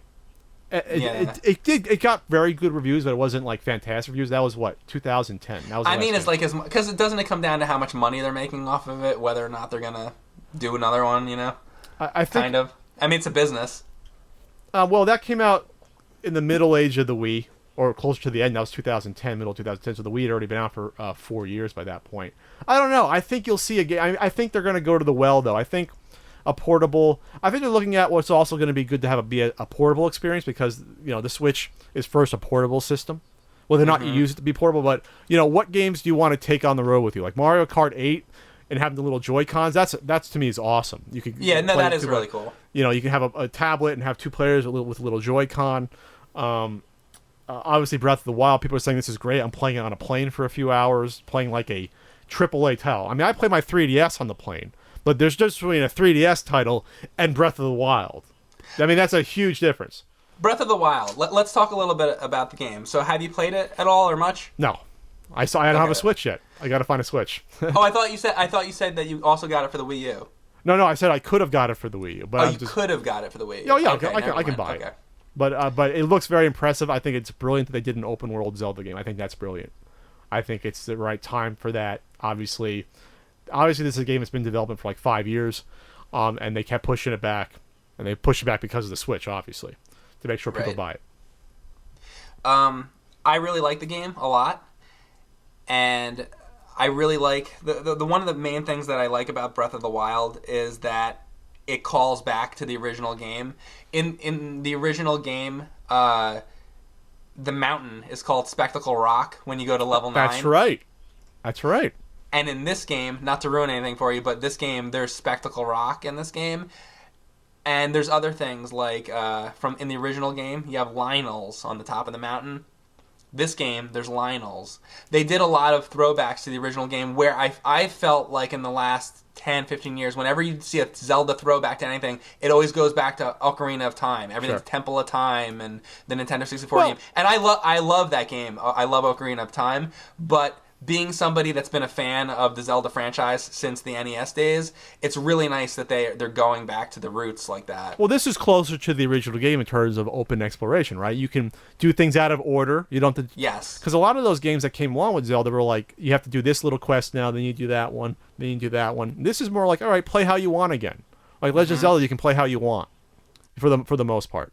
Overall, it's a great game. I'm not sure how much I'm in love with the rotating of the dungeon maps. I think that's a little weird to me. I'm not a huge fan of that. But the other thing, the game is a little sparse on music, and I understand that was a design choice by the team. And part of me likes it. Part of me is like, oh, it's kind of cool to have like sort of the atmospheric. You hear bugs and crickets and stuff. So I do kind of like it. But at the same time, sometimes I feel like where's like the overworld theme? You're going into the dungeon and you want to Oh hear. yeah, I understand that, but then it's like if you're playing this game for 150 hours. You really want that theme to be looping constantly? No, it's like... no, no, absolutely, you don't, absolutely. But what I was thinking, and this is an idea I had, when you play the game, you have your swords and shields, you have your food, you have the different things you can scroll through, like your shields and your armor and all this different stuff. And this is in the menu. One thing that I feel like they should add is like maybe like a little musical note. And if you click on that, you could select from all the previous Zelda soundtracks, from all the previous games, and maybe select. You could go through, I don't know, pick like Hyrule Field from Majora's Mask or something like that, or Ocarina of Time, and then that music can play, and then you could turn it on and off whenever you want. Okay. The same way you could. You can pick between your shields. Link can bring up the wood shield, or you can bring up the metal shield, or whatever. DLC. Exactly. They can update it. Maybe that's not a bad idea. I would buy that. And I understand, like, sometimes it wouldn't be fitting. Like, if you're in the water temple and you're playing like the Hyrule Field music, okay, well that doesn't fit. Well, then you can turn it off. So it would just be an option. All right. Well, send your letter to Miyamoto and. You're like, oh, this is brilliant. We're going to give you royalties on this DLC. We're going to give you 5% from every sale. I don't know. So that was just my thought, but it's a good game. Oh, no, I can't wait to get the Switch. It looks great. I'm going to hold out for the red and blue one, though, because I want to be snobby and get the colorful one that's a little harder to find. But, I mean, I can buy them used. I can buy them off a scalp right now for like $360 or so, $375, but I just want to buy from the store. I don't want to get killed from someone on Craigslist. I just don't want to do that. But they're shipping more and more of them. I missed out on, I think Amazon stocked more yesterday, and they sell out in like 5 minutes, and it's like you have to have that alert set, and you got to get it, But they're gonna flood the market in the next month because of Mario Kart 8. They're gonna have to get a ton out in April because I think it comes out later in April. Mario Kart 8. They're gonna do that. They're gonna really pump these out. And they already fixed the Joy-Con issue, which is good. So here's something everybody stopped talking about, but I want to know your opinion at this point. The NES Classic. They're still making them, but they're such a small trickle that I'm very disappointed about that, because I think they wanted to have something out for the holiday season, right? But maybe they didn't want people to be distracted with that and really wanted to gear up for the Switch. But they could have sold 10 million of those for Christmas if they really pushed it. I mean, they could have. They could have They could have advertised it heavily. They could have had it. Could have been like on the Today Show. They could have they only gave out like between 5 and 10 to YouTubers. I didn't get one. I'm not going to say I'm jealous of other YouTubers, but I thought if I got one, it would have been cool. Yeah, we didn't get one. So my review didn't come out. I don't know if you saw my review. It didn't come out till like February 1st because I had to buy it later. But then I had to do. I did a past the NES Punk video though, so it was like a lengthy 20 minute freaking review. But it would have been nice. But no, they're still making them. They're still coming out. I think Best Buy sold out of them. They restocked them like yesterday or so. Like I think let's see, Thursday the 30th or whatever. They restocked them as long as they announced like, oh, we're gonna have Switches and NES Classic editions, which to me made no sense because they're different products. They should have had them separate days. But I just think that whole thing could have been handled better. Oh, absolutely. You don't know if it was a supply chain issue. Maybe they would have problem making millions. You don't know. It's kind of tough. You don't know what goes on behind the scenes. Obviously, all their resources were going towards we have to have the Switch succeed, because if the Switch doesn't succeed, we're in trouble. Right. So, but I can picture them producing more, but they have to recognize that they're different markets. Just because someone buys a Switch doesn't mean they're not going to buy the NES Classic Edition, or maybe people just want the NES Classic Edition. There could be different markets. They have to make sure that they're not. I think what their error was probably thinking, well, if they buy the NES Classic Edition, they're not going to buy the Switch. That's what they probably thought. When they should not have worried about that and just put out as many Switches. I think it's two different markets, kind of. It could be, but that's how they should have treated it anyway. They should have just went after the nostalgia market, then worry about the Switch for the modern gamers, and then maybe you have people buy both. But you're not going to have many people just because they say, I bought a Classic Edition for $60. I'm not going to buy the console later. So it's a disappointment because people like me thought, all right, if they buy this, I hate to say it, maybe they'll search on iTunes and get a certain NES guide app that's on there. It could have been nice, but hey, if they're not buying those NES classics, they'll have more money to spend on books, right, Pat? Well, funny you say that, but Ultimate Nintendo Guide to the NES Library is also $59.99 as well as I didn't do that by design. It's just the way it worked out. Oh, wait a second. Hey, I thought it was called Ultimate NES Guide. Or no, I thought it was... No, wait. I just got that totally wrong. I was going to say... what do you always say? You always call it... Oh, a certain NES guidebook. A certain NES guidebook. But now I have a certain NES Guide app as well. I got to get you a code, sir. You should have actually named it that, because now I think of it as a certain NES guidebook more so than... the actual title of the damn thing.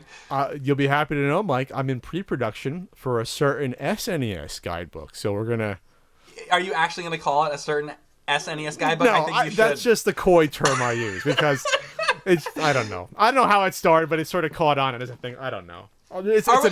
So are we going to go through the period of podcasts where you're going to be talking to Ian about whatever subject of the day, and then we're going to hear you talking about a certain SNES guidebook? Absolutely. You're going to hear that. Absolutely. Is that what's coming in 2018? In 2018, you're going to definitely hear more Super Nintendo topics probably come up.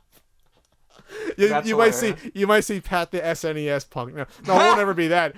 But okay. I will give away something. I will review a Super Nintendo game, at least one this year. But that's regardless of the book. I was planning on doing it. I've reviewed Genesis games before in the past. Or at least one. At least Dragoon, I hired a dominatrix, but that's all their conversation.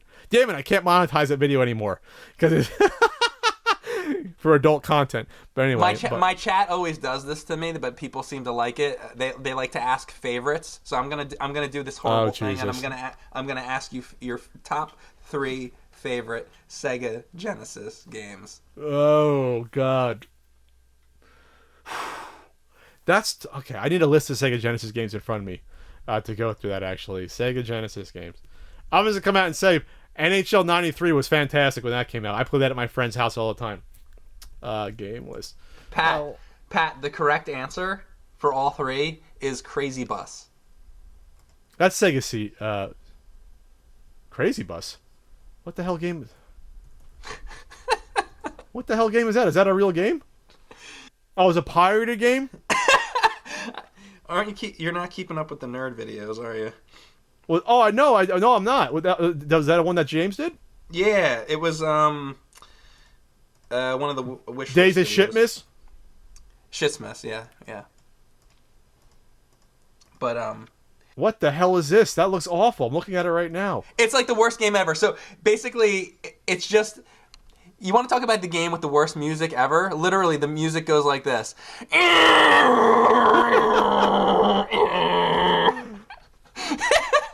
So this is some sort of weird bootleg? It's like this shitty... Just watch the nerd video. Yeah, he explains it. Oh my God. I must have missed it. I thought I saw the Shitmas episodes. I guess I missed that. Oh my God, that's fantastic. All right, you want my top 3? I'll give you some. I fucking love Golden Axe because I played it in the arcade. Okay, and loved that's it. A good choice. I'm not saying these are my top ones, but I love Golden Axe. I love NHL '93. Okay. Let's Genesis. see. Yes, I mean the Genesis for some reason were always slightly better than the Super Nintendo NHL games. Well, Genesis kind of had a one-up on Nintendo with sports games always. Yeah, I always wondered why that was. I don't know, but they did. I really liked that first Spider-Man game that came out on Genesis. I thought it was different because you had time limit and you can do, I think you do levels in different order, I think. And it wasn't open world, but I liked that sort of motif. I didn't expect that as an answer, but I think that's a good answer. That I don't know if the game's that good anymore. I haven't played it since my friend Kevin had it. Honestly, Alicia Dragoon, which I reviewed. I thought that was a very interesting game. Not many games like that. There's a lot of good shooters that I don't know names off the top of my head, but hell, Mark from Classic Game Room loves a game like Truxton. A lot of high quality shooters. Do you think people are going to be screaming at you because you didn't give a Sonic title? I never was into Sonic. I just wasn't. I played it. I'm like, I just never enjoyed them. I mean, I should probably do a review. You know what? Maybe I'll do a Sonic review sometime. I always felt that Sonic should have been widescreen. Well, you thought that in '91. You.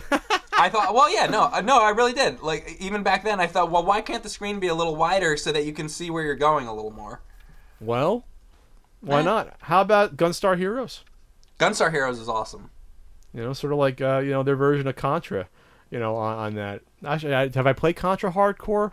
I don't think I've even played Contra Hardcore to see how that is. I did a playthrough of Contra Hardcore, and if you haven't played that recently, you should. You should do that with Ian or something, because that game is fucking great.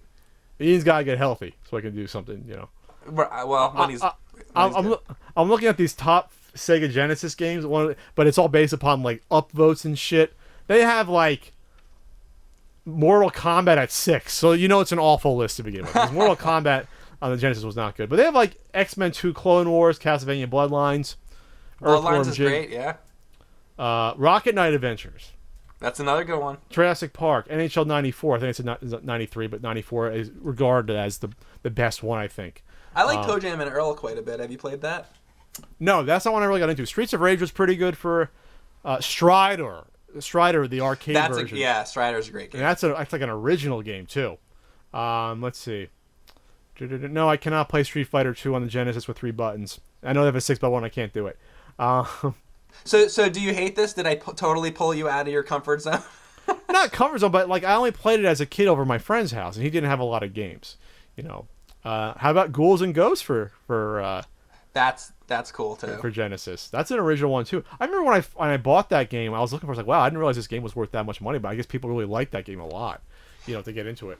When the NES was out, did you have a friend that had the Master System? No. With the Master System was one of those weird things where I remember seeing commercials for it, but never had it, and it looked interesting to me because the games were colorful and different than the NES. So what happened was with that was I ended up going to a flea market, and I want to say the summer of 91. So by that point, you could still buy the Master System at some stores, but it was dying out by 91. So went to not flea market, went to a garage sale, and a guy had it for sale. And so my dad wouldn't buy it for me. It was 91. It was the original Model 1. I remember it had like the F-16 card game. It had like 5 or 6 other games for it. Shinobi was probably there. My dad wouldn't buy it for me. He was hesitant. I begged and pleaded. Of course, we go back on Sunday. Next day, he said it's sold. I don't know if the guy was lying, but whatever. I was like so disappointed. We go to Toys R Us. Toys R Us wasn't carrying it anymore by then. But they did have the original display unit in the glass. You know how they had the glass things that you looked at for all the systems lined up under the lights? Yeah. And so they said, well, we can't guarantee, but we can sell you the floor model for whatever, $40 or $50. My dad wouldn't do it. He was paranoid. It wouldn't work. It probably would have worked fine. It would have been cool to say, oh, I have the display model from Toys R Us. We go to Kitty City. Kitty City still had the games in stock, and they had the crappier Model 2, which is hard to find in the U.S. Very hard to find. So we ended up buying the Model 2 in the summer, which had Alice Kid and Miracle World built in. And then later in the year, I think that fall, I got Rampage. And then I asked for Roston for Christmas because I love Roston. Mm-hmm. But I ended up getting Roston. But you know what happened? Super Nintendo came out the winter of 91. And then it was all over. So then I sold the Roston. I sold half of my Christmas gifts to buy with cash. I had cash from relatives. I bought Super Nintendo with Super Mario World in December of, right after Christmas of 91. The rest is history. Dude, Super Nintendo was so good. When you played Super Mario World for the first time, it was like a religious experience. Can I tell you about my Super Nintendo experience? Sure. So, I don't know if I already told you this, but I'll make it brief. Basically, I had to sell all. I didn't have any money. I was a kid. I had to sell all of my Super Nintendo games. I'm sorry. I had to sell all of my NES games, and I had about 80 NES games. And I went to Funko Land. 80. Yeah, I did. I had a lot of NES games as a kid. Wow. Because I wasn't into sports. I didn't have a lot of friends, and like my parents would get me a lot of video games because like I didn't have much of a life, and I would sit around playing NES like all day. Which, big surprise, like this is what I do now online. But yeah, so basically I had roughly 80 NES games. I took them all to Funko Land, and I sold all of them and the system to Funko Land, and I got not even enough money to buy the Super Nintendo. So then I took other money that I had from birthday or whatever, and then my personal money and all that money, and then I went to Toys R Us, and the day the Super Nintendo came out, I got the Super Nintendo and I bought it. And you would think that the story ends up that, oh, Mike was really upset because, he got rid of all his NES stuff. Actually, I wasn't. I played Super Mario World and the Super Nintendo, and I was so happy, and I loved that game so much. I came home every day after school. I remember walking home from the bus, and the first thing I would do, I would walk in, I would throw something in the microwave, and I would sit in front of the television from, 2 o'clock when I got home until 7 o'clock at night. I would sit there just playing it and playing it and playing it, and I loved that game so much that I wasn't upset for a second that I sold all my NES stuff. It wasn't until I had probably beaten Mario World 4 or 5 times and gotten the 96 stars and all that. Mm-hmm. I've done it multiple times, and then finally I was like, oh, I kind of miss my NES games. It took me a while to get to that point. Well, that was maybe to finish up. That was it. In the late '90s, I didn't have my NES anymore. My games, I sold them all to, I think, at a garage sale in my mid-teens, or also to I never sold them to Funkoland. I sold them to, there was a store called UVT, and I think that was never heard of that. Scotch Plains, New Jersey, where it was like a mom and pop where they sold videos, not DVDs, VHS, and they sold music, and they sold media, they sold video games. Okay, and they sold a bunch of stuff. They would pay you a fair price at the time for games. They would maybe pay you cash about half of what they sell it for, but they would reject you. Games, Funkoland would take anything and maybe pay you a penny. They'd give you a penny for Super Mario. Exactly. But UVT would be okay, we're not taking this. We have too many, or we know it's not going to sell. So, but they had used games for sale too. I remember getting getting a used TurboGrafx game from them one time, or I remember selling them, I think, a TurboGrafx game I didn't want anymore, and selling them some of my games I didn't want. So it was it was a decent sort of trade-in value, but it was a mom and pop, and it was one of those memories I think will never go away, where they wouldn't accept this game. Oh, I got to keep my Spy Hunter or whatever, as a kid when I wanted to sell it, So, man, we got to do this more often. We got to do this more than once a year. we do. Is there any more topics you want to hit, or are we good?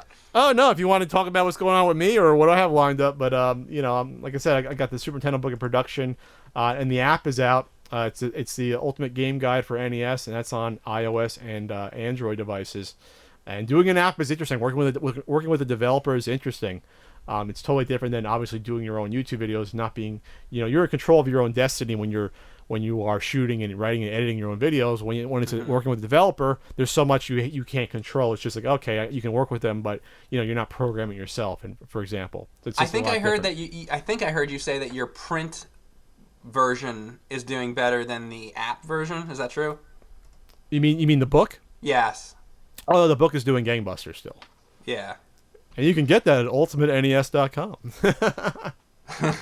Yeah, there's the book. Digital version of the book is different than the app. They're different things. The book is a book. The app, you can track game prices, track your collection. You can search for specific games.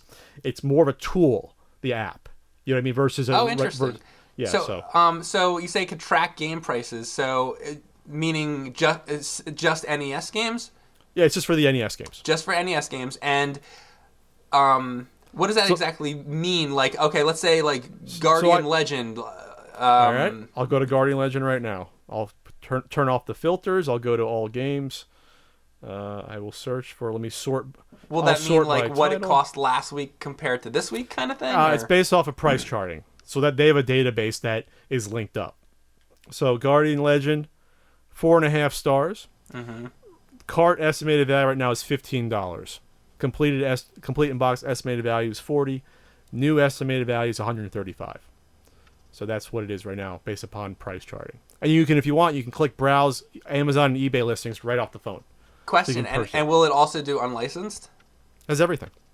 Oh, that's awesome. It has everything the book does, and then more. It's going to have more than the book. That's actually really cool. So it's going to have all most of the PAL image variants, artwork variants. The book doesn't have all those. It doesn't have what's the difference between the Hero Turtles cart versus Ninja Turtles. This is going to have it all in there. Oh, that's awesome. So you can go through cart variants. You can say, oh, I own Legend of Zelda Gold or the gray version. You can say I own one or the other, or both. So the app is a better tool for collectors, where the book is more research reference. The book's a reference guide, and you have fun reading it and to learn about it. and the app I'd say is more of a tool. If you're out and about, you would use the app. Okay. You can say like, okay, or you're just talking with your friend and you say, okay, what was that game that came out by Capcom in 1989? All right, I can search Capcom 1989 genre platformer. Bam, it comes up. I think that could probably be a useful tool for more than just NES. Like if there was a Super Nintendo one, and Well, let's get there, right? Let's get to the Super Nintendo. A certain SNES app. Yes, we'll see that. The books will have to... Basically, you got to get all the information compiled first, obviously. Then afterwards, do the book, and then if you do another app, you can do that. But, absolutely. The structure of this app is such that we can do this for any sort of game console. We just see the information. And I got one last question for you. And I don't want. I'm gonna say I don't want you to give the answer of the episode you were in. I don't want you to say Nintendo World Championships. Outside of that, because I know you're the NES punk, so you would give that answer. But outside of that episode, what AVGN episode do you really like? Oh, wow, Jesus! I haven't seen all of them, but I've probably seen like 80-90% of them. The one that I really like. I think I told this to James when I met him. But obviously, there's been a lot more videos in like the past 6 years. I really like that Spider-Man one. It was like one of the first 10 or 12 ones. That was episode 30 something. I think. Really, the Atari 2600 one? It was 30 something. I thought it was earlier than that. But Spider-Man AVGN. Well, let's see. 24. Bugs Bunny's 31. 24. I'm looking at it. Oh, is it 24? Oh, okay, it's 24. I love that it's so organic. I think it's funny, the back and forth between them. I think, isn't that the one where Kyle also calls him James in the video? Too? Yes, like by accident, yeah. So maybe he wasn't that supposed to say that. It wasn't cut out. So maybe that's officially his name. Well, I love when James calls those intakes, and he did the same thing in the Indiana Jones nerd episode. I don't know if you've seen the Indiana Jones one. I have. At the end of that one, James goes to whip something because he's being like Indiana Jones, but he accidentally like whips the light, I think, and he was gonna redo that, but he's like, yeah, fuck it, I'll leave it in because it's funnier because he fucked up. So that he left that as an intake. So I think the Kyle calling the nerd James was kind of like he just left it in because it was funny. I just thought that was a funny video because like you see them going at each other back and forth. Yeah, I love the effects that James did with the webs and stuff like that. Oh, was that like silly string or something? Yeah, whatever. Yeah, it's a lot of fun, that video. That's one of the ones I always think about that I enjoy a lot.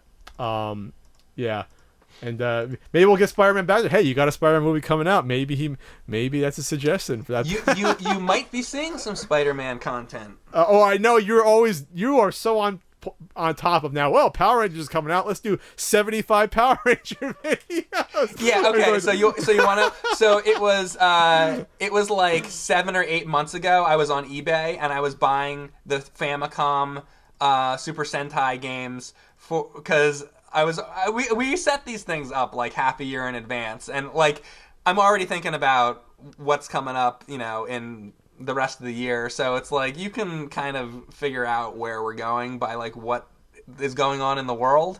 You got a big year. You got a new Star Trek TV show coming out.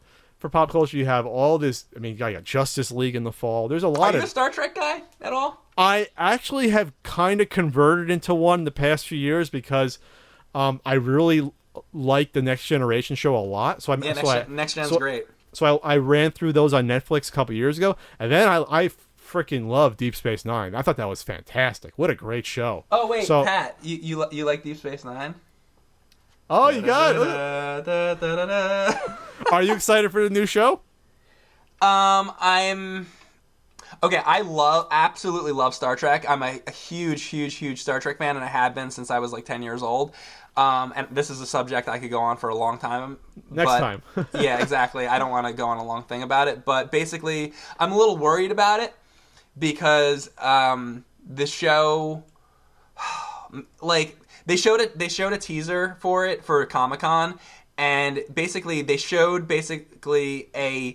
it's basically like the saucer section of the Enterprise connected to like a Klingon D7, and the design of the ship is like, you just like the design.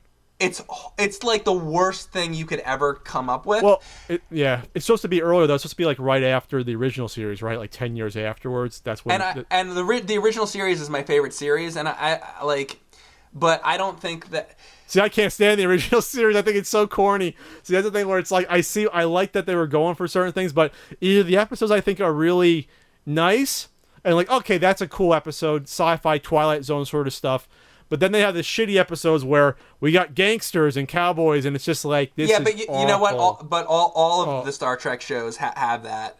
Yeah, but not in the proportion that the original show eventually got to, where it was like you can tell they just said, "Oh, we want to use a cheap set.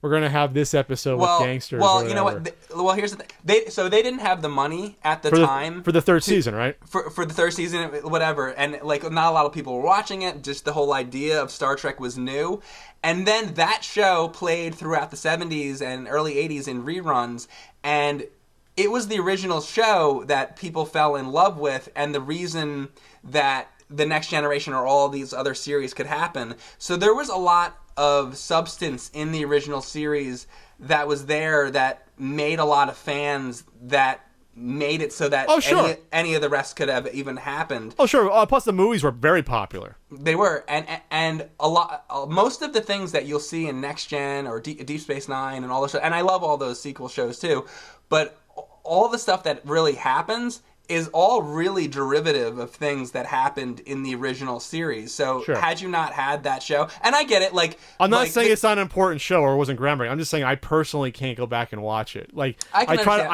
to watch. People feel that way. I think it's one of the channels runs them every Friday. They run like 3 in a row of when they remastered them a couple years ago for Blu-ray. I hate that. So they kind of clean up the effects here and there. Well, sometimes the effects is nice to have a better matte painting or something in the background. You don't like that, you're a purist. Mm-hmm. But or they change the skin color of Pike in that episode so it's not like green. They do stuff like that where they clean it up. So to me, that's like when George Lucas went back and added Jar Jar Binks into Return of the Jedi. That's not quite the same thing, Mike. Come on, it's not adding two characters. It is though, because you take like those awesome you take. Like, they had actual puppets and models and things like that, and then you replace it with CG, and it just, like, it takes you out of it because, like, you watch that show and you know it was made in the 1960s, and then all of a sudden there's, like, this CG effect. It's like, oh, well, obviously that's new. It's like, it doesn't fit, and it just doesn't fit the show. I see what you're saying, but like actually a better example, if you want to talk about Star Wars, is when you watch Star Wars and you're watching like A New Hope, and all of a sudden they show a shot of the city that it's obviously like a CG shot that just doesn't fit in with like the effects from the 1970s. You know? Sure. I just feel like it's really out of place, and those effects don't fit. They were lovingly done, but they just don't fit in. They weren't done on film. You know? That's true. Well, the Menagerie, I think that's the one with Pike where you can see the difference in how they cleaned it up on his face. But I think it's interesting either way. Yes, I can watch them, but yeah, there's certain episodes where I'll just be like, I can't watch this. But a lot of them are really corny, and the third season is mostly terrible. I hate how just unrealistic it is, where Captain Kirk would never have been given a starship in any sort of military outfit, and the fact that he's going down in every mission and fist fighting, and I'm like, that's not how the military works. Like, that's why I like Next Generation, where like this is how it actually the Navy functions. Like, you don't put the captain in danger. But Starfleet isn't military though. Yeah, it wasn't until like Deep Space Nine came along that they started to do that, because Gene Roddenberry's vision of the whole thing was not for it to be like a military institution. Sure, but it's still a chain of command. It's based upon a chain of command. And Chain of Command was a good Next Gen 2-parter. I don't remember that one, but you see my point though, is that they wouldn't function like that. They wouldn't just give this wild guy. A starship. So a lot of people, I think, feel they want Star Trek to be like more like gritty, realistic, like that. It's the same exact argument as the Adam West Batman versus like Michael Keaton, Chris Nolan thing. Yeah, and they're different products. I understand that, but for I think you get more out of the realistic stories. Like, look at the first season of Next Generation was terrible because they tried to do it like the original and have no conflict between the humans. Right. And it was just like, it's like Roddenberry's like, yeah, this is my idealized future, but that's boring to watch. Human interaction and drama is, I don't think, ever going to go away. We're never going to be so automated that we can just shut down, sort of like, oh, everything's perfect. You know, we got all the food and energy we always need. We're not going to have any internal conflict. That's not interesting to watch.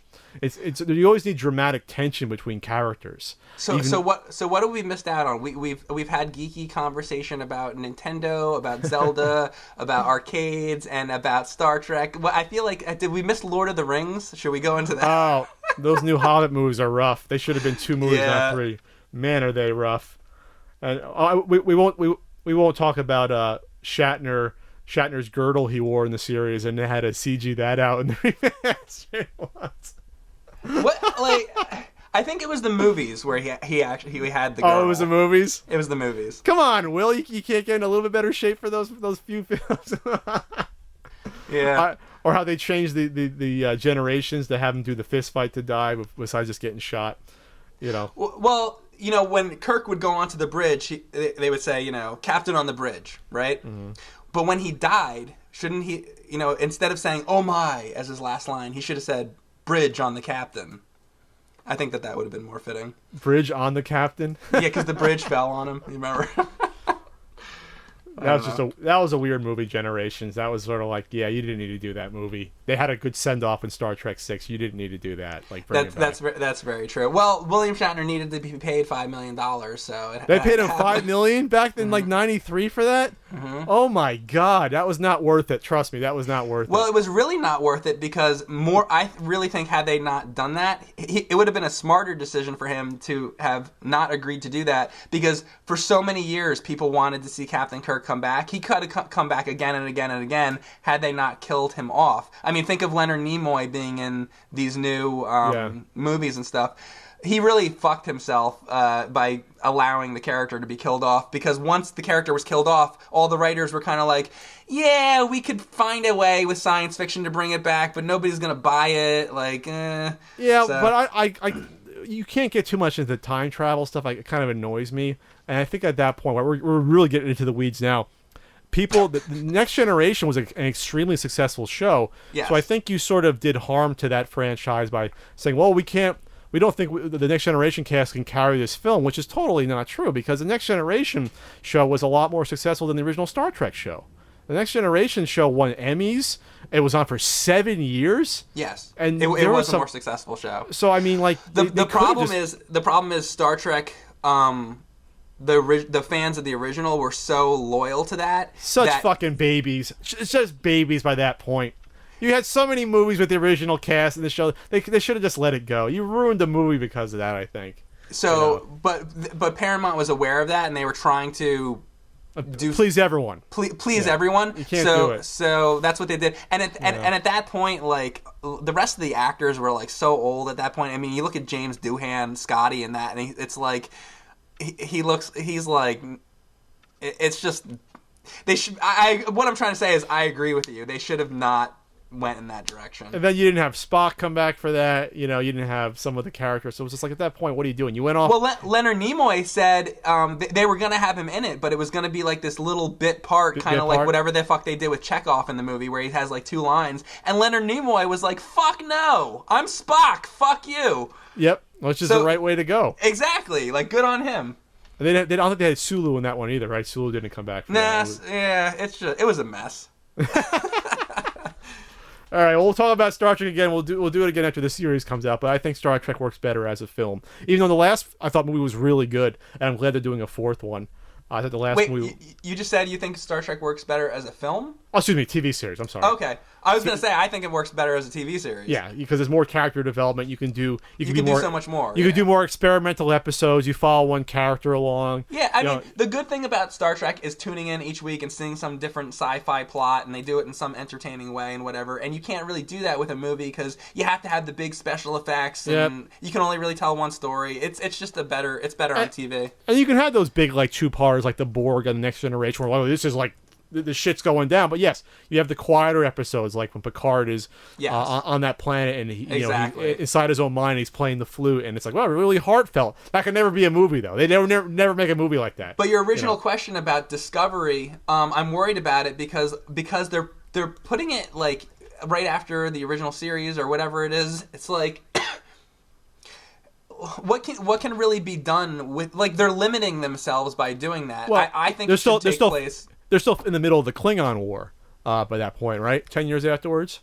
They haven't gotten that figured out yet. It just seems very limiting to place it in the middle, because now it's like, if they place it at the very end, like after Voyager or whatever, then you could just do anything you fucking wanted and it could be really creative. Now it's stuck somewhere in the middle, and it's like they have to, you know how it's going to end up, so it's kind of like, I see what you're saying, but I think you can still tell interesting stories. And I'm sure you can. I'm sure there'll be good episodes, but why limit the show to begin with by putting it in that period? Well, that's why I thought it was weird doing that Enterprise show, because it was like, oh, they're starting out. I see that, but it's like, I mean, we already know what's going to happen. They're going to meet the Klingons or whatever. Exactly. Else. I feel like they're repeating that same mistake, because look what happened to Enterprise. They fucking canceled that show, and I think that's going to happen with this show. I think people were trekked out by that point anyway. You had consistent shows for like 20 years, so it was like, all right, we're done for now.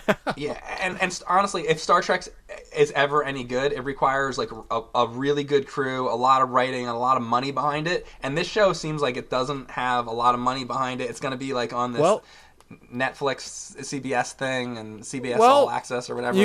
But you can do effects a lot cheaper now. Those Marvel series have pretty good effects. That's true. Being on Netflix doesn't mean as much anymore, because as long as you get the funding up front, you're okay. That's true. It's a different model. So like, yeah, it's actually, and plus they've done it successfully in the past. I mean, the CG on Deep Space Nine was very good, and that was late 90s. Well, they were still using a lot of models on that show, actually. Sure. So that's I think it'll work out. I think, knock on wood, they obviously have to have interesting characters. So yeah. But Mike, you're an interesting character on YouTube, and that's how we'll leave it. So all right, this was great, and thanks for coming on. I'll have you again in the future. And anything else you want to close with? No. It was fun. It's always fun coming and talking to you. And yeah, I got to make it back to the East Coast. We got to hang out. We got to film some on a follow-up to Ivan Iron Man Stewart Super Off-Road and oh my god. Stuff. Isn't one of the charity things that you did, wasn't that one of them? Or Danny Sullivan? We played a couple of them. Yeah. Well, there was an AVGN Danny Sullivan review a couple of years ago. What are we going to do with you? That was probably one of the funniest things I think we filmed was when we all started cracking up playing Super Off-Road. That was just... Someone made a GIF of that with us just like cracking up and on the couch, all three of us. Can you make a video that's just all you talking about Ivan Iron Man Stewart eating ass? Taylor pork roll. I was going to say. Eating ass pork roll. That's great. That's great. Oh, well, man, it was good talking to you. It was great talking to you, Mike. I was going into you were going to pork roll. I was going to eating ass, and that's about right. I think that pretty much sums up this entire podcast. It does. Ass and pork roll. All right, Mike. We'll see you later. Thanks a lot, Pat. Thanks again to Mike Matei for speaking to me this week. You can find him on Twitter at Mike_Matei, Matei, or also on Cinemassacre.com or the Cinemassacre YouTube channel. If you enjoyed the Not So Common podcast, please subscribe on your podcast platform of choice, iTunes, Google Play, Podbean, Stitcher, or anything else you listen to podcasts on. You can also rate the podcast and leave a comment to help give it a boost. Also, you can spread the word on social media and let others know how much you enjoyed it. Finally, if you want to help directly support the podcast, you can check out patreon.com/PatContry. Thanks, and I'll see you next time.